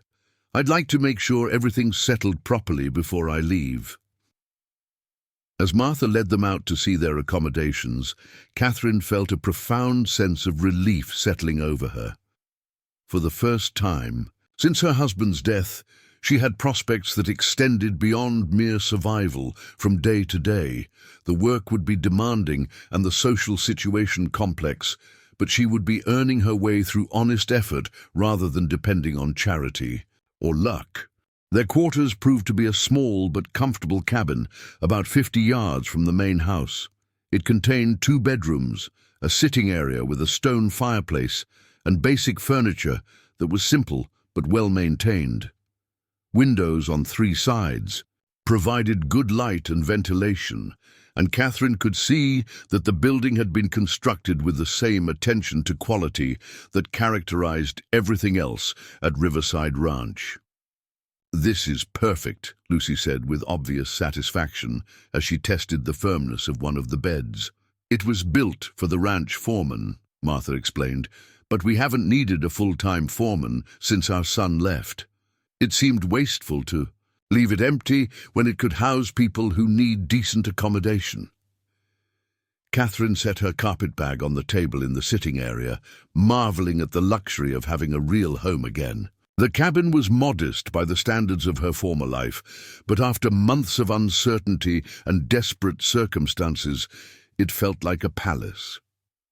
Dinner's at 6, Martha continued. That will give you time to settle in and rest from your journey. Tomorrow we'll begin with basic orientations and see how quickly you adapt to our routines. After Martha left, Catherine and Lucy stood in their new home, both apparently overwhelmed by the rapid change in their circumstances. Can you believe this? Lucy asked, sinking into one of the chairs with obvious relief. Yesterday we were facing an angry mob, and today we have steady employment and comfortable housing. It seems almost too good to be true, Catherine admitted. I keep waiting for some catch or complication to appear. Daniel Crawford seems to be a man of his word, Lucy observed, and the Flemings appear to be exactly what he described. Practical, people who judge others by their actions rather than their circumstances. Catherine moved to the window that faced toward the main ranch buildings, watching as Crawford and Tom Fleming stood in conversation near the barn. Even at this distance, she could see the respect and familiarity between the 2 men, confirming Crawford's claim of a special relationship with his employers. I think we owe Daniel Crawford a considerable debt, she said thoughtfully. Without his intervention, we'd still be facing an uncertain future and possible danger. More than that, Lucy replied. He could have helped us escape the immediate situation and then left us to fend for ourselves. Instead, he's taken responsibility for our welfare and vouched for our character to people whose opinion he values. The recognition of Crawford's extraordinary generosity made Catherine feel both grateful and slightly uncomfortable. In her experience, men who went to such lengths to help women usually expected something in return, though Crawford had given no indication of such expectations. "Do you think he has romantic intentions toward one of us?" she asked, voicing the concern that had been developing in her mind. Lucy considered the question seriously. If he does, he's been remarkably subtle about it. His behavior has been consistently respectful and appropriate, focused on practical solutions rather than personal advantage. Perhaps he's simply a genuinely decent man who believes in helping people when he can, Catherine suggested, though her tone indicated she found this explanation almost too optimistic to credit. "Such men do exist," Lucy pointed out, "and frontier communities often produce people who understand that everyone's survival depends on mutual support when circumstances become difficult." The conversation was interrupted by a knock at their door. Catherine opened it to find Crawford standing on the small porch, his hat in his hands and his expression serious. "I wanted to speak with you both before I head back to town," he said. "May I come in for a moment?" Catherine stepped aside to admit him, noting that he waited for explicit permission rather than assuming he was welcome in their new home. Such small courtesies spoke well of his character and upbringing. "I'll be returning to Millbrook Junction tonight," Crawford explained as he settled into one of the chairs. "The fair continues for 2 more days, and I need to keep my ears open for any developments regarding the theft situation." "You're still investigating on your own?" Catherine asked with concern. "Observing and listening," Crawford corrected. "Sheriff Garrett is a good man, but he's got limited resources and a lot of territory to cover. Sometimes unofficial observation can provide useful information." "Be careful," Lucy warned. "After yesterday's confrontation, Blackwood might be looking for an excuse to cause trouble for you as well." Crawford's expression grew thoughtful. "Actually, that's part of what I wanted to discuss with you. While you're here at Riverside Ranch, you'll be relatively safe from direct confrontation, but you should be aware that your association with me might continue to create complications." "What kind of complications?" Catherine asked. "Blackwood's the type to hold grudges and look for opportunities to settle scores," Crawford explained. "He might try to use your employment here as a way to pressure the Flemings or undermine my position with them." Catherine felt a chill of apprehension. "You think he might convince them we're not suitable employees?" "I think Tom and Martha Fleming are too independent and too experienced to be easily manipulated," Crawford replied reassuringly. "But you should be prepared for the possibility that Blackwood will try to cause trouble through rumors, complaints to authorities, or other indirect means." The warning was sobering but not entirely unexpected. Catherine had already realized that their association with the morning's controversy would have lasting consequences beyond their immediate departure from town. "What should we do if he tries to interfere?" Lucy asked. "Tell the truth. Work hard, and trust that your actions will speak louder than his accusations," Crawford advised. "The Flemings value results more than rumors, and they've dealt with difficult neighbors before." He stood, preparing to take his leave. "I'll check back in a few days to see how you're settling in. In the meantime, if you need anything or encounter any problems, don't hesitate to send word." Catherine found herself reluctant to see him go. Despite knowing him for barely 2 days, Crawford had become a symbol of safety and support in a world that had shown her little of either recently. "Thank you," she said simply, "for everything. I'm not sure how we can ever repay your kindness." Crawford's smile was warm but self-deprecating. Help the next person who needs it when you're in a position to do so. That's how frontier communities survive and prosper. After he departed, Catherine and Lucy spent the remainder of the afternoon settling into their new quarters and preparing for their first dinner with the Fleming family. Both women understood that this meal would be important in establishing their relationship with their new employers, and they wanted to make the best possible impression. As evening approached and they walked toward the main house, Catherine reflected on the remarkable transformation her life had undergone in just 48 hours. She had arrived in Kansas as a desperate widow with nowhere to turn, had been swept up in ugly controversy that revealed the worst aspects of mob mentality, and had emerged with steady employment and the beginnings of a new community. The path forward remained uncertain, with potential complications from Blackwood's enmity and the ongoing mystery of the livestock thefts. But for the first time since her husband's death, Catherine felt that she was moving toward something positive rather than simply fleeing from disaster. Whatever challenges lay ahead, she would face them with the dignity and determination that had carried her through the worst periods of her recent trials. She had learned that she possessed reserves of courage and capability she had never been forced to tap before.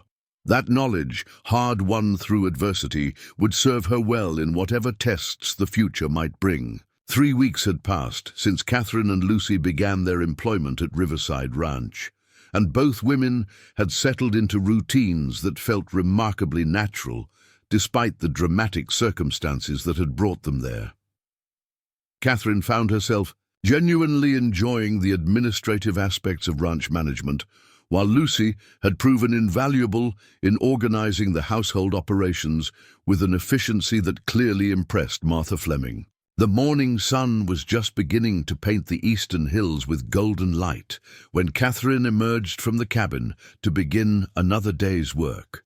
She had developed the habit of rising early to enjoy these quiet moments before the ranch came. Fully alive with activity, the peace of the Kansas countryside, broken only by distant cattle lowing and the occasional call of a meadowlark, provided a sharp contrast to the tension and uncertainty that had characterized her life for so many months. As she walked toward the main house, Catherine noticed a rider approaching from the direction of town.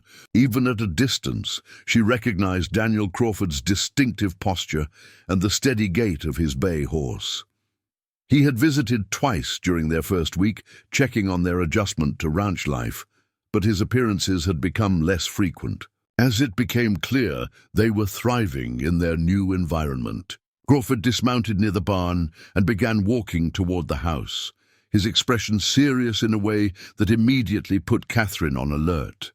She quickened her pace, reaching the kitchen door, just as Martha Fleming was welcoming their unexpected visitor inside. "Daniel, you look troubled," Martha observed, already moving to pour coffee from the pot that seemed perpetually ready on her stove. "Is everything all right?"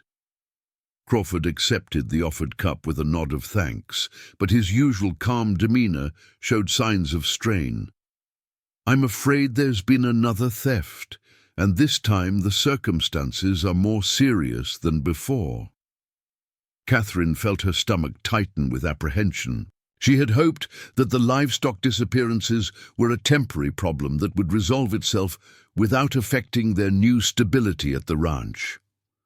"When and where?" Tom Fleming asked, entering the kitchen from his morning inspection of the barn. His tone was businesslike, but Catherine could see the concern in his weathered features. "Night before last, at the Morrison place, about 12 miles north of town," Crawford replied.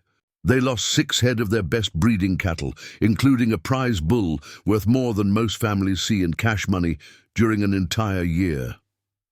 6 animals, Martha repeated with obvious dismay. "That's not the work of opportunistic thieves. Someone organized that operation carefully." Crawford nodded grimly.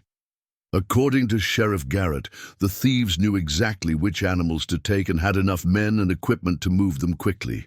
No signs of struggle, no tracks leading." Away from the property, no witnesses, despite the fact that the Morrison place employs 4 ranch hands who live on the property. "How is that possible?" Lucy asked, having joined them in time to hear Crawford's account.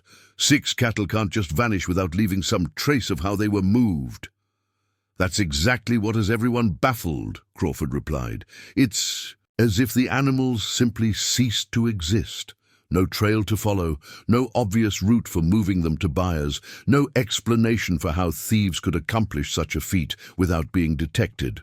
Tom Fleming poured himself coffee and settled at the kitchen table with the deliberate movements of a man organizing his thoughts. "Daniel, you've been keeping closer track of these incidents than most. Do you see any patterns that might explain what's happening?" Crawford hesitated briefly before responding, and Catherine sensed he was weighing how much to reveal about his own unofficial investigation. "There are some consistencies that might be significant. All the thefts have occurred when the property owners were temporarily away from their ranches. All involved valuable breeding stock rather than ordinary cattle, and in each case, the missing animals were ones that would be relatively easy to identify if they appeared at legitimate markets." "Meaning what?" Martha asked. "Meaning these. Animals aren't being sold through normal channels," Crawford explained. "They're either being moved far enough away that local identification isn't possible, or they're being used for purposes that don't require public sales." Catherine found herself thinking about the implications of Crawford's analysis. Could someone be building their own herd using stolen breeding stock? "Possibly," Crawford acknowledged, "though that would require considerable land and resources to hide the operation. More likely, they're being moved out of the territory entirely, sold to buyers who don't ask inconvenient questions about ownership. Or," Tom Fleming said quietly, "they're being used to supply someone who needs cattle but doesn't want to pay market prices for them." The suggestion hung in the air among them, carrying implications that made Catherine uncomfortable. If the cattle were being stolen to supply a specific buyer, it suggested a level of organization and corruption that went beyond simple criminal opportunism. "There's something else," Crawford continued, his expression growing even more serious. "Victor Blackwood has been making accusations again, claiming that the recent thefts prove he was right to be suspicious of strangers at the county fair." Catherine felt her blood run cold. "He's still trying to blame Lucy for thefts that are obviously beyond anything one person could accomplish." "Not Lucy specifically this time," Crawford clarified. "But he's using the Morrison theft to argue that the community needs to be more vigilant about outsiders, more aggressive about investigating anyone who can't account for their activities and associations." Lucy sank into a chair at the kitchen table, her face pale with renewed anxiety. "He's building a case for increased suspicion of anyone who doesn't belong, isn't he?" "It appears that way," Crawford confirmed reluctantly. "He's been holding meetings at his ranch, talking about the need for citizens to take responsibility for protecting their property, since official law enforcement obviously isn't adequate to the task." Martha Fleming's expression showed disgust. "Victor Blackwood organizing vigilante activities. That's exactly what this community doesn't need." "Unfortunately, he's gaining support," Crawford continued. "People are scared about their livestock, frustrated with the lack of progress in solving the thefts, and looking for someone to blame for their problems." Tom Fleming stood abruptly, beginning to pace the length of the kitchen with obvious agitation. "This is how communities tear themselves apart. Fear leads to suspicion. Suspicion leads to accusations, and accusations lead to violence against innocent people." Catherine realized with growing alarm that their refuge at Riverside Ranch might not provide the long-term security she had hoped for. If Blackwood succeeded in stirring up community-wide paranoia about outsiders, even the Flemings' protection might not be sufficient to shield them from renewed persecution. "Is there anything we can do?" she asked, though she wasn't sure. She wanted to hear the answer. Crawford studied her face carefully before responding. "Sheriff Garrett is doing what he can with official channels, but he's limited by lack of evidence and jurisdictional constraints. Someone needs to investigate these thefts more aggressively, and that someone probably can't be wearing a badge." The implication was clear, and Catherine felt a mixture of admiration and concern for Crawford's willingness to involve himself more deeply in a potentially dangerous situation. "Daniel," Martha said firmly, "you can't take on an organized criminal operation by yourself. If these thieves are as sophisticated as they appear to be, confronting them alone could get you killed." "I'm not planning any dramatic confrontations," Crawford assured her, "but I can observe, ask questions, and look for connections that official investigation might miss. Sometimes an unofficial approach can uncover information that wouldn't be available to a sheriff asking formal questions." "What kind of information?" Lucy asked. Crawford hesitated again, clearly debating how much to share about his suspicions. "I've been wondering about the timing of these thefts. Each one occurred when the property owners were away from their ranches. That suggests either very careful surveillance or advanced knowledge of their schedules." "Advanced knowledge from whom?" Tom Fleming asked, though his tone suggested he had already guessed the answer. "Someone with social connections throughout the ranching community," Crawford replied. "Someone who would naturally know about business trips, family emergencies, or other reasons for temporary absences." Catherine felt a chill as she understood the implications of his theory.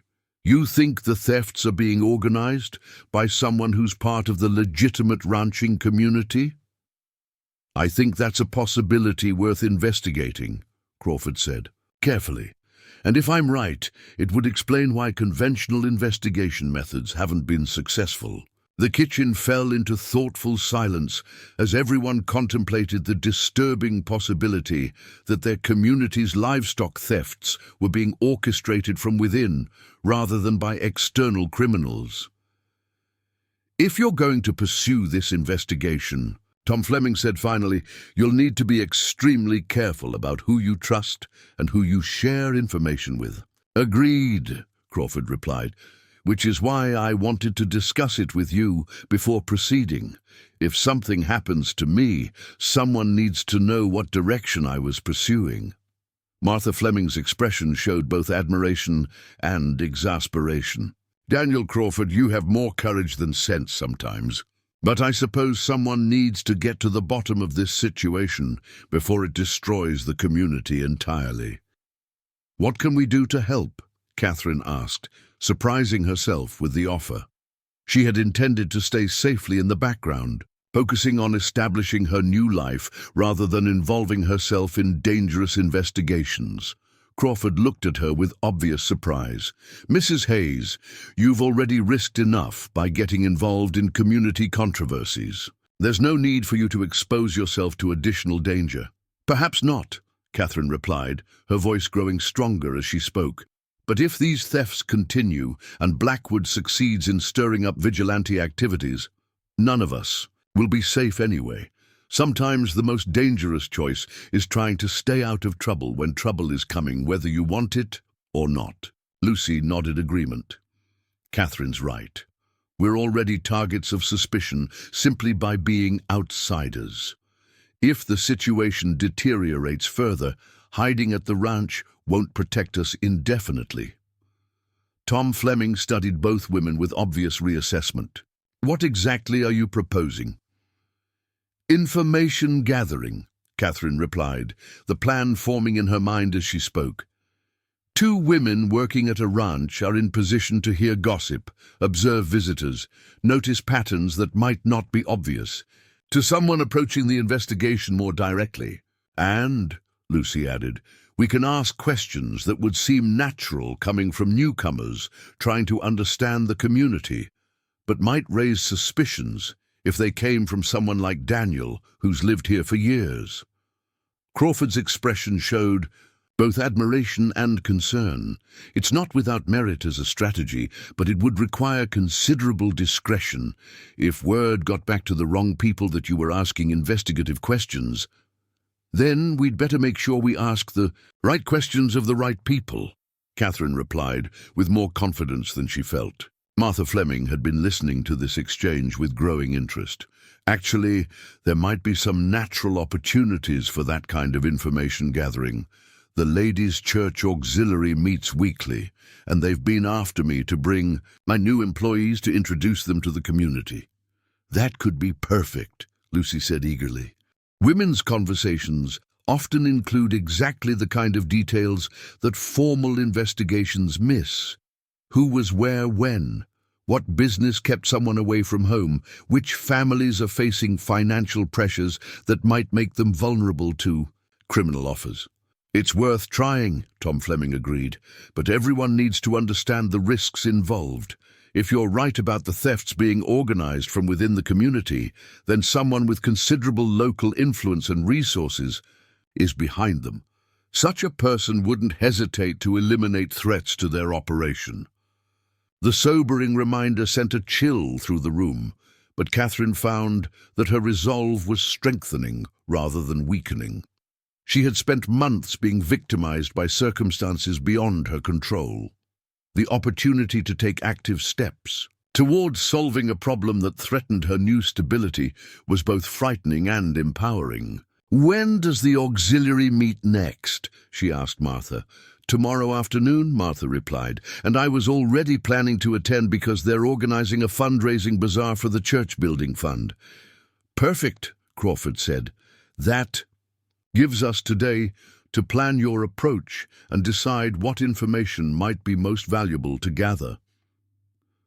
They spent the next hour discussing strategy, identifying questions that would seem natural for newcomers to ask and topics that might reveal useful information about recent community activities. Crawford shared what he had learned about the timing and circumstances of previous thefts, helping them understand what patterns to look for in the women's conversations. By the time their planning session concluded, Catherine felt both nervous and excited about their new role in the investigation. It wasn't the quiet, secure life she had hoped to build when she first arrived in Kansas, but it offered something equally valuable: the chance to actively protect the stability she had found, rather than simply hoping external threats would pass her by. The remainder of the day passed in normal ranch activities, but Catherine found herself observing everything with new attention to detail. Visitors to the ranch, conversations about neighboring properties, casual mentions of business travel, or family obligations all took on potential significance in light of their investigation. That evening, as she and Lucy prepared for bed in their comfortable cabin, they discussed their apprehensions about the next day's auxiliary meeting. "Are you having second thoughts about getting involved?" Lucy asked as she brushed out her long dark hair. Catherine considered the question honestly. "I'm frightened," she admitted, "but I'm more frightened of what might happen if we don't try to help solve this problem. Blackwood's vigilante rhetoric is dangerous, and if the thefts continue, the situation will only get worse." "I feel the same way," Lucy agreed. "For the first time since my husband died, I have a real chance at building a secure future. I'm not willing to let criminals and demagogues destroy that without a fight." The next afternoon brought unseasonably warm weather for late autumn, perfect for the auxiliary meeting that was being held in the church social hall. Martha Fleming had chosen their clothing carefully, selecting dresses that were respectable, but not so fine as to suggest they were putting on airs or trying to elevate themselves above their station as ranch employees. The social hall was buzzing with conversation when they arrived, and Catherine estimated that nearly 20 women were present, representing most of the established families in the surrounding area. Martha led them through a series of introductions, presenting them as valuable additions to the Riverside Ranch household who were eager to contribute to community activities. Catherine found herself studying faces and listening to voices, trying to match names with the various ranches and families that Crawford had mentioned in his briefings about local relationships and politics. The women seemed genuinely friendly, though she detected undercurrents of curiosity about their backgrounds and circumstances. "Mrs. Hayes," said a pleasant-faced woman in her 40s, "Martha tells us you were a teacher before coming to work at the ranch. We're always interested in meeting educated women who might be willing to help with our children's schooling." "I'd be happy to assist however I can," Catherine replied, recognizing an opportunity to establish herself as a valuable community member rather than simply an outsider seeking employment. The conversation naturally led to discussions of local families, their children's educational needs, and the challenges of providing adequate schooling in a frontier community. Catherine found herself genuinely engaged in the topic while also listening for information relevant to their investigation. Of course, education becomes even more important when families are facing difficult times, observed another woman whose name Catherine had already forgotten. The Morrison family, for instance. After losing all those cattle, they might not be able to afford sending their older boy to the academy in Topeka like they'd planned. "Such a terrible thing," Martha Fleming contributed sympathetically. "Has Sheriff Garrett made any progress in determining who was responsible?" "Not that anyone's heard," replied the first woman, though Victor Blackwood's been saying that conventional law enforcement isn't adequate for dealing with organized criminal activity. Catherine felt her attention sharpen. This was exactly the kind of conversation they had hoped to encounter. "What does Mr. Blackwood suggest instead?" Lucy asked, with carefully controlled curiosity. "Citizens taking responsibility for protecting their own property and their neighbors," the woman replied. "He's been organizing meetings to discuss better security measures and coordinated response to suspicious activities." "That sounds very sensible," Catherine said neutrally, though the idea of Blackwood organizing anything made her profoundly uncomfortable. "I imagine most ranchers would welcome better protection for their livestock." "Some would," came a new voice from across the room. Catherine turned to see an older woman with sharp eyes and graying hair who was regarding their conversation with obvious interest.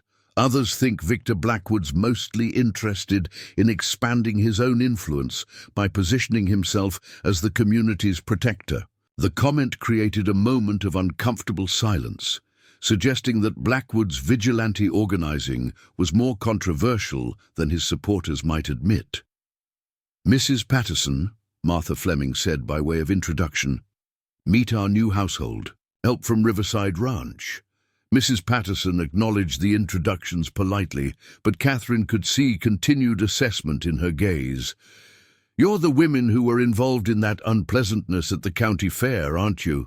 The direct question caught Catherine off guard, but she decided honesty was preferable to evasion that might be discovered later. "We were present when false accusations were made against Miss Morgan, yes. Fortunately, the truth came out before any serious harm was done." "Indeed," Mrs. Patterson replied dryly, though some people seem to have learned nothing from that experience about the dangers of rushing to judgment based on insufficient evidence. The pointed comment was clearly directed at Blackwood's current activities, and Catherine found herself warming to this woman who seemed willing to speak uncomfortable truths regardless of social pressure. "Have there been other instances of hasty accusations?" Lucy asked innocently. "Not accusations exactly," Mrs. Patterson replied, "but a lot of suspicious talk about anyone who can't account for their whereabouts during the times when livestock has gone missing." "That must be difficult for people who travel frequently on business," Catherine observed, "or for anyone who lives alone without neighbors to vouch for their activities." Mrs. Patterson agreed meaningfully. The conversation was interrupted by the auxiliary president calling the meeting to order. But Catherine had already gathered valuable information. Blackwood's organizing efforts were creating divisions within the community, and his emphasis on accounting for whereabouts was making some people uncomfortable. During the formal meeting, which focused on planning for the upcoming bazaar, Catherine continued to listen for casual comments that might reveal useful details about recent community activities. She noticed that several women mentioned husbands being away on business during the past month, and she tried to correlate these absences with the timing of livestock thefts. The pattern that emerged was disturbing. In at least 2 cases, the absences mentioned seemed to coincide with theft incidents at other ranches. If someone was using knowledge of these business trips to plan criminal activities, they would need access to social information that circulated primarily among the established families. After the formal meeting concluded, the women lingered for refreshments and continued conversation. Catherine found herself drawn into a discussion about the upcoming winter preparations, while Lucy became involved in planning for the church bazaar. Both topics provided natural opportunities to learn about family schedules and economic circumstances without appearing to pry into private matters. "Mrs. Hayes," said a young woman whose husband managed one of the smaller ranches, "have you given any thought to starting a school here in the community? We've been without a proper teacher since Miss Williams married and moved to Colorado." "I hadn't considered it," Catherine replied honestly, "but it's an interesting possibility. Would there be enough students to justify a school?" The question led to detailed discussion of local families with school-aged children, their locations, and their ability to support educational expenses. Catherine found herself genuinely interested in the teaching opportunity while also gathering information about which families might be facing financial pressures that could make them vulnerable to criminal recruitment. By the time they departed for Riverside Ranch, Catherine's head was spinning with names, relationships, and casual details that might prove significant for their investigation. She had also discovered that several women shared Mrs. Patterson's skepticism about Blackwood's vigilante organizing, though most were reluctant to voice their concerns publicly. "How did it go?" Martha Fleming asked as they drove back to the ranch in the late afternoon sunshine. "Very well, I think," Catherine replied. "We gathered quite a bit of information, and I believe we made favorable impressions as potential long-term community members." "Good," Martha said with satisfaction. "Building trust takes time, but you've made a solid beginning." That evening, Catherine and Lucy sat in their cabin reviewing the day's conversations and organizing the information they had gathered. A clear picture was beginning to emerge of a community under stress, with economic pressures and fear creating conditions that could be exploited by both criminals and demagogues. Daniel was right about the timing patterns, Lucy observed, consulting the notes they had made. At least 3 of the men whose wives were at the meeting were away during periods when thefts occurred at other ranches. "But that doesn't necessarily mean anything sinister," Catherine cautioned. "Business travel is common among ranchers, especially during certain seasons." "True," Lucy agreed. "But it does suggest that someone with access to social information could predict when specific properties would be vulnerable." Catherine stared at their notes, trying to see connections that might not be immediately obvious. "Lucy, what if we're approaching this backwards? Instead of trying to figure out who's committing the thefts, what if we try to determine who benefits from them?" "What do you mean?" "Well, these stolen cattle have to go somewhere. Someone is either buying them or using them for their own purposes. If we could identify who's suddenly acquired cattle without obvious legitimate sources..." Lucy's eyes widened with understanding. "That's brilliant. It would be much harder to hide the presence of stolen cattle than it would be to hide the act of stealing them." "Exactly," Catherine said, feeling excitement building as the idea developed. And if these thefts are being organized by someone within the community, they might be using their legitimate ranch operations to conceal stolen livestock. The implications of their theory were staggering. If a respected community member was organizing livestock thefts and using their own ranch to hide the stolen animals, it would explain both the sophistication of the criminal operation and the failure of conventional investigation methods. "We need to share this idea with Daniel," Lucy said urgently. "Tomorrow," Catherine agreed, "and we need to start paying closer attention to which ranches have been expanding their herds recently." As they prepared for bed, Catherine reflected on how dramatically her life had changed since arriving in Kansas. She had come seeking simple employment and security, but found herself involved in solving crimes that threatened the entire community's stability. The investigation was dangerous, and their theory about internal organization of the thefts was deeply disturbing. But for the first time since her husband's death, Catherine felt that she was contributing to something larger and more important than her own survival. Whatever challenges lay ahead, she would face them with courage, intelligence, and the support of people who shared her commitment to justice and truth. The morning mist was still clinging to the valley when Crawford arrived at Riverside Ranch. With urgent news that would change everything, Catherine saw him approaching from the cabin window and immediately knew something significant had happened. His usual composed demeanor showed cracks of barely contained excitement mixed with grim determination. "We've had a breakthrough," he announced without preamble, as Catherine, Lucy, and the Flemings gathered in the kitchen. "Young Timothy Morgan, the boy who found Blackwood's horse during the fair incident, came to see me last night with information that confirms our worst suspicions." Tom Fleming poured coffee with steady hands, though Catherine could see tension in his weathered features. "What kind of information?" Crawford accepted the steaming cup gratefully, his hands showing the slight tremor that came from a sleepless night of hard riding and harder thinking. "Timothy's been troubled by something he witnessed 2 weeks ago, but was afraid to report. He saw men moving cattle in the middle of the night, and he recognized both the animals and the people involved." "One recognized them how?" Martha Fleming asked, settling herself at the table with the careful attention of someone preparing for disturbing news. "The cattle had distinctive markings that Timothy remembered from the Morrison Ranch. He'd helped his father deliver feed there just days before the theft was reported." Crawford paused, clearly organizing his thoughts before continuing with the most damaging revelation. The men moving the stolen cattle were led by Ezra Coleman, Victor Blackwood's foreman. The silence that followed this announcement was profound.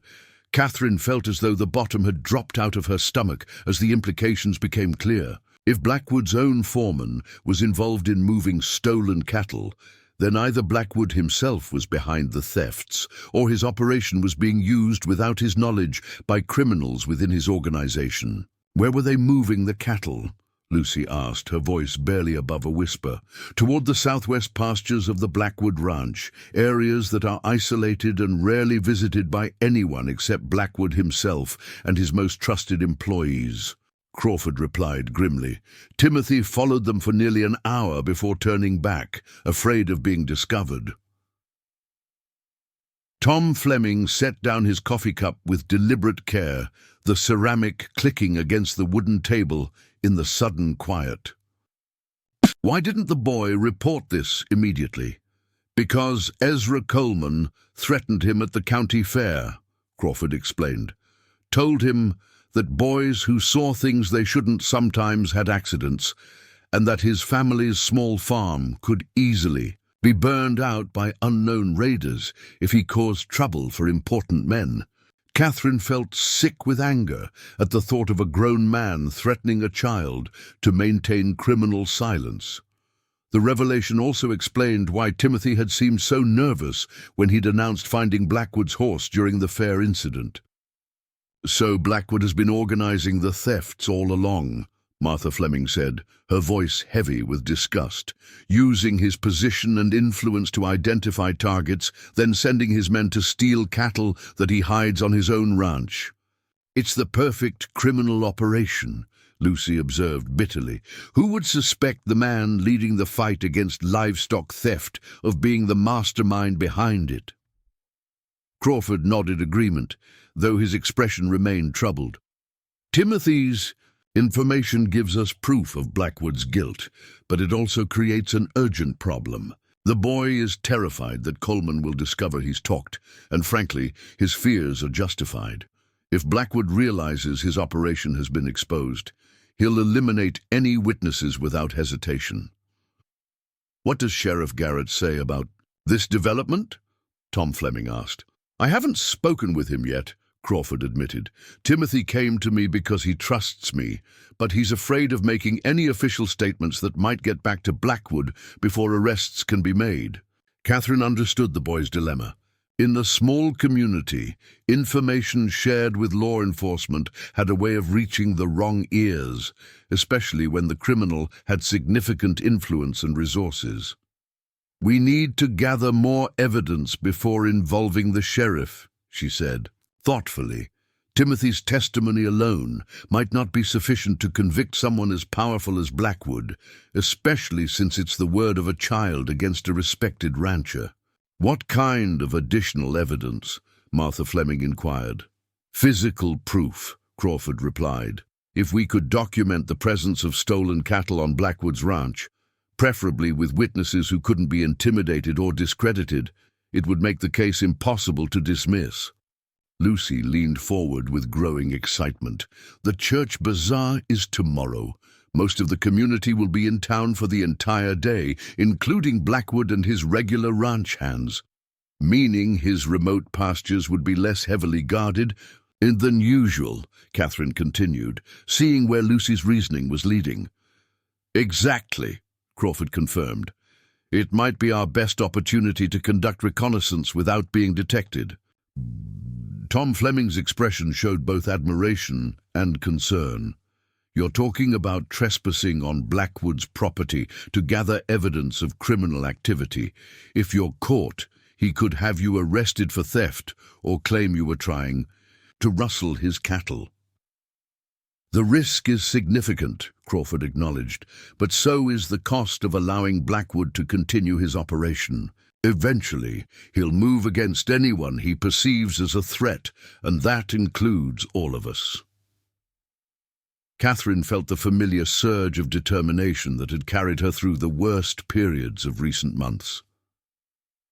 I'm willing to take the risk. We've come too far and learned too much to back down now. So am I, Lucy agreed firmly. Blackwood tried to have me lynched based on false accusations. I owe him some justice in return. Martha Fleming studied both women with obvious concern. This isn't your fight. You've already risked enough by getting involved in the investigation. It became our fight the moment Blackwood made us targets, Catherine replied. Besides, someone needs to stand up for truth and justice, even when it's dangerous. Crawford looked around the table, meeting each person's gaze directly. If we're going to do this, we need to plan carefully and coordinate our actions precisely. 1. Mistake could get us all killed or imprisoned. They spent the next 2 hours developing a strategy that would maximize their chances of gathering useful evidence while minimizing the risk of detection. Crawford would approach Blackwood's ranch from the east, using his knowledge of the terrain to avoid normal patrol routes. Catherine and Lucy would attend the church bazaar, establishing alibis while also keeping watch for any signs that Blackwood suspected their investigation. What if we find definitive proof that the stolen cattle are on Blackwood's property? Lucy asked. How do we ensure the evidence reaches Sheriff Garrett safely? I'll ride directly to town after completing the reconnaissance, Crawford replied. If the evidence is as strong as I expect it to be, Garrett will have to act immediately, regardless of Blackwood's political influence. Tom Fleming stood and walked to the window, gazing out at the peaceful ranch landscape that had become Catherine's refuge. There's one more thing we need to consider. If this plan succeeds and Blackwood is arrested, there will be consequences for everyone who participated in exposing him."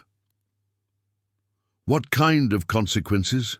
Catherine asked, though she suspected she already knew the answer. "Blackwood has supporters and business associates throughout the territory," Tom explained.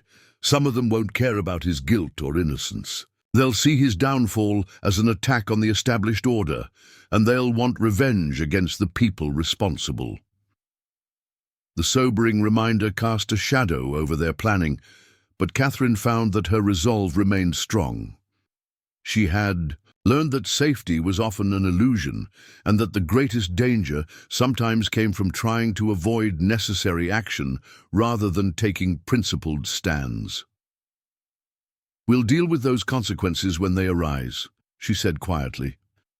"Right. Now our responsibility is to stop a criminal who's terrorizing the community and threatening innocent people." The day of the church bazaar dawned bright and clear, with the crisp air that promised winter was not far away.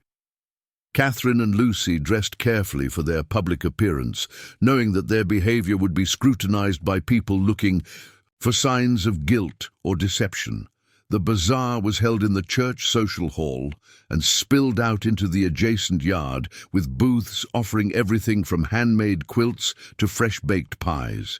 The atmosphere was festive, with families enjoying a rare opportunity for community celebration and social interaction. Catherine forced herself to participate normally in the activities, purchasing items for the Fleming household and engaging in friendly conversation with women she had met during the auxiliary meeting. But beneath her calm exterior, every nerve was alert for signs that their investigation had been discovered. Victor Blackwood arrived at mid-morning with his usual entourage, playing the role of community benefactor by making conspicuous purchases and donations. Catherine watched him carefully, noting his relaxed demeanor and confident interactions with other prominent citizens. If he suspected that his criminal operation was about to be exposed, he showed no signs of concern. "Mrs. Hayes," Blackwood called out as he noticed her near the quilting booth. "How pleasant to see you again. I trust you're settling in well at Riverside Ranch." The direct approach caught Catherine off guard, but she managed to respond with appropriate courtesy. "Very well, thank you, Mr. Blackwood. The Flemings have been excellent employers." "I'm delighted to hear it," Blackwood replied, though something in his eyes suggested less benevolent interest than his words implied. "I've been meaning to stop by Riverside Ranch to discuss some business matters with Tom Fleming. Perhaps I'll have the opportunity to visit soon." The comment carried an undertone that made Catherine's skin crawl, though she couldn't identify any specific threat in his words. "I'm sure Mr. Fleming would welcome the opportunity to speak with you." "Indeed," Blackwood said with a smile that didn't reach his eyes. "There are so many topics of mutual interest to discuss. The recent livestock thefts, for instance. I'm sure Tom shares my concern about protecting valuable property from criminal depredation." Catherine felt trapped by the conversation, but forced herself to respond naturally. "Everyone in the community is concerned about the thefts. We're all hoping Sheriff Garrett will solve the case soon."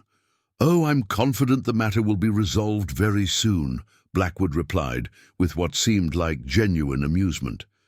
"Justice has a way of finding criminals, no matter how cleverly they think they've hidden their activities." The exchange left Catherine deeply unsettled. Either Blackwood was remarkably confident in his ability to avoid detection, or he knew something about their investigation that he shouldn't know. She found Lucy near the pie booth and managed to communicate her concerns through subtle glances and gestures they had agreed upon. The afternoon seemed to drag endlessly as they maintained their public facades while worrying about Crawford's dangerous reconnaissance mission. Catherine found herself checking the position of the sun repeatedly, calculating how much time remained before they could reasonably leave the bazaar without drawing attention. It was nearly evening when Crawford finally appeared at the edge of the fairgrounds, his face grim with the knowledge of what he had discovered. Catherine and Lucy made their excuses and joined him near the church cemetery, away from curious observers. "It's worse than we suspected," Crawford announced without preamble. "The stolen cattle are definitely there, but so is evidence of a much larger operation. Blackwood's been running organized theft for months, possibly years." "How much evidence did you gather?" Lucy asked urgently. "Enough to hang him," Crawford replied grimly. "But there's a complication. While I was conducting surveillance, I overheard conversations between Coleman and other ranch hands.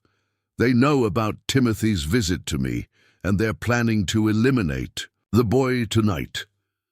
Catherine felt ice form in her stomach. How could they know about Timothy? "Someone's been watching my movements and reporting back to Blackwood," Crawford explained.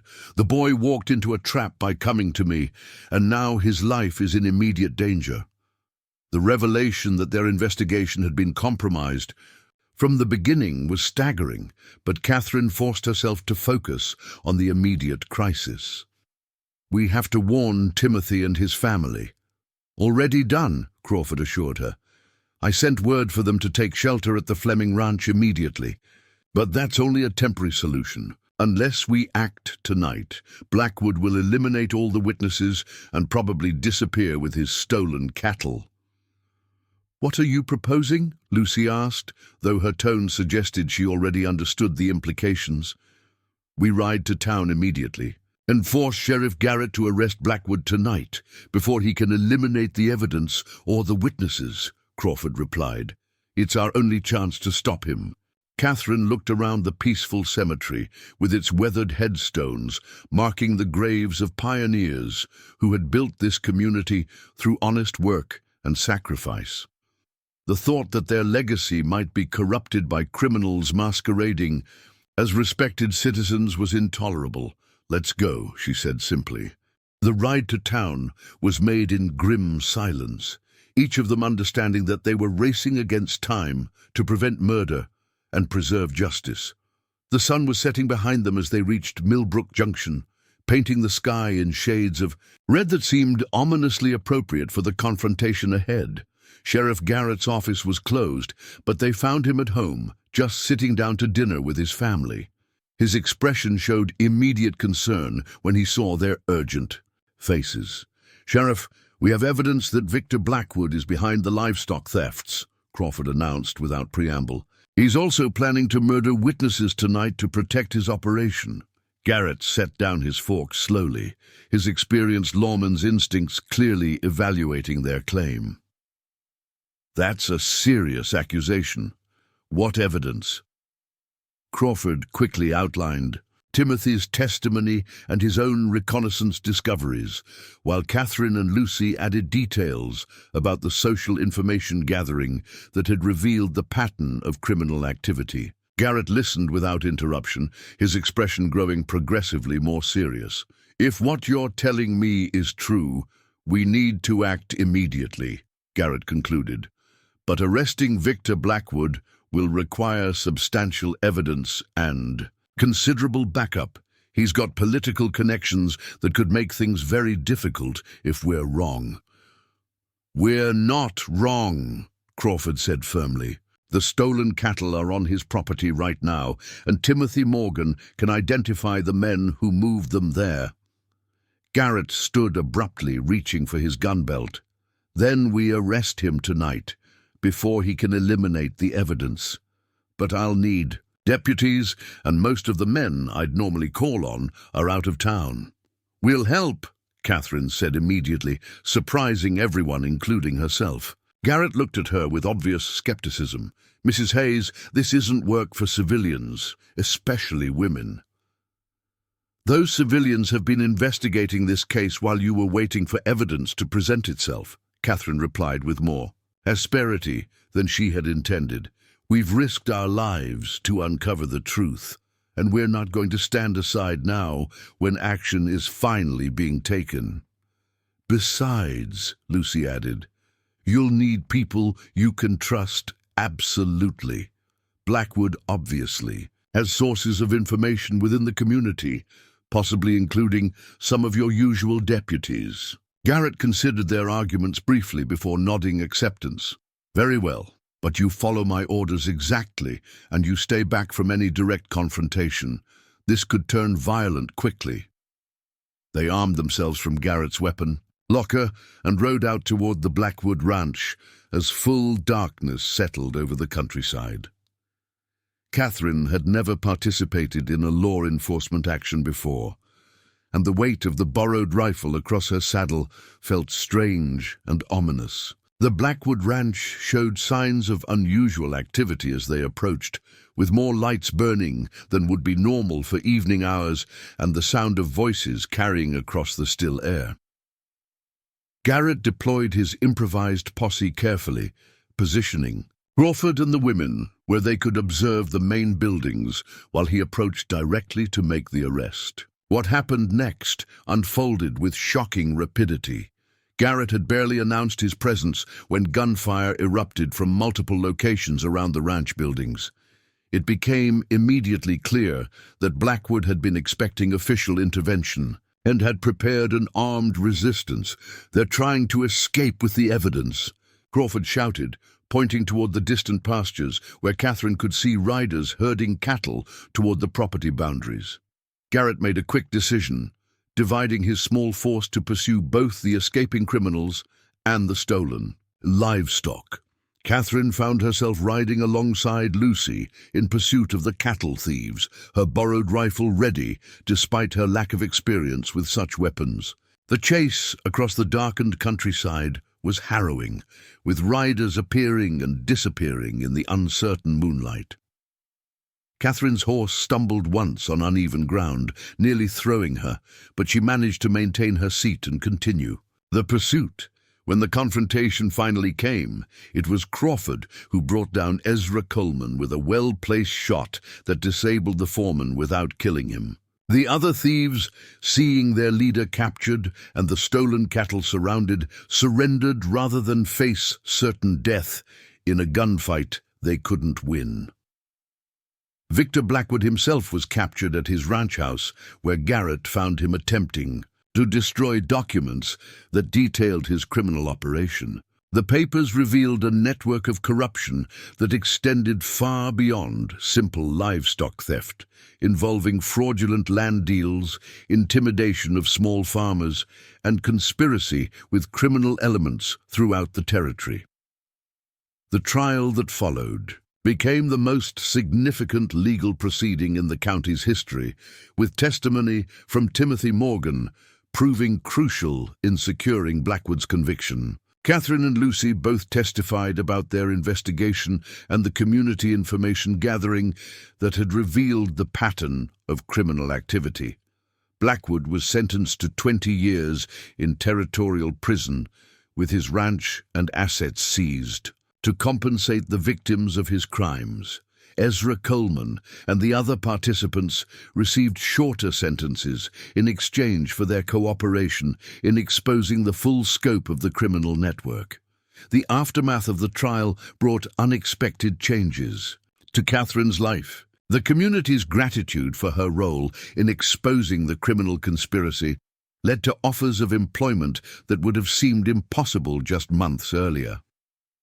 The school board approached her about establishing a permanent teaching position, while several prominent families requested her services for private tutoring of their children. More significantly, Catherine found that her relationship with Daniel Crawford had evolved during the shared dangers of their investigation into something deeper than mutual respect and admiration.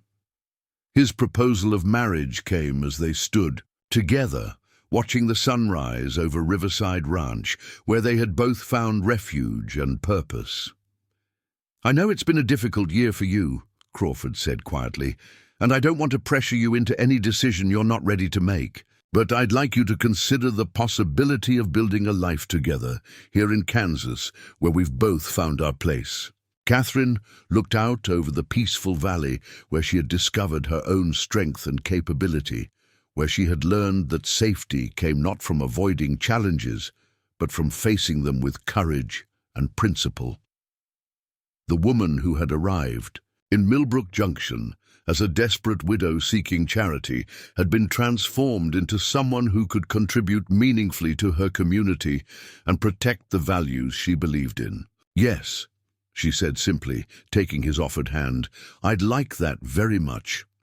Their wedding, 6 months later, was attended by the entire community, including Timothy Morgan and his family, who had become symbols of courage for their willingness to speak truth despite intimidation.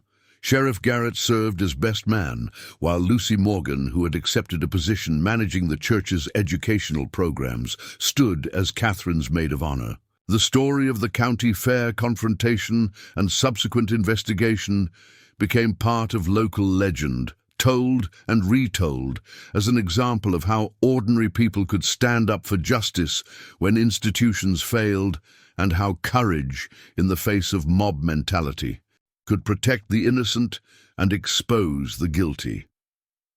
Catherine Hayes Crawford settled into her new life with deep satisfaction, knowing that she had not only survived the worst period of her life, but had emerged stronger and more capable than she had ever imagined possible. The challenges she had faced had revealed reserves of strength and determination that would serve her well in whatever future difficulties might arise. The frontier community that had once seemed hostile and threatening had become home through her willingness to fight for its best values against those who would corrupt them. In standing up for an innocent woman accused by an angry mob, she had discovered that sometimes the greatest safety came from refusing to be safe when others needed protection.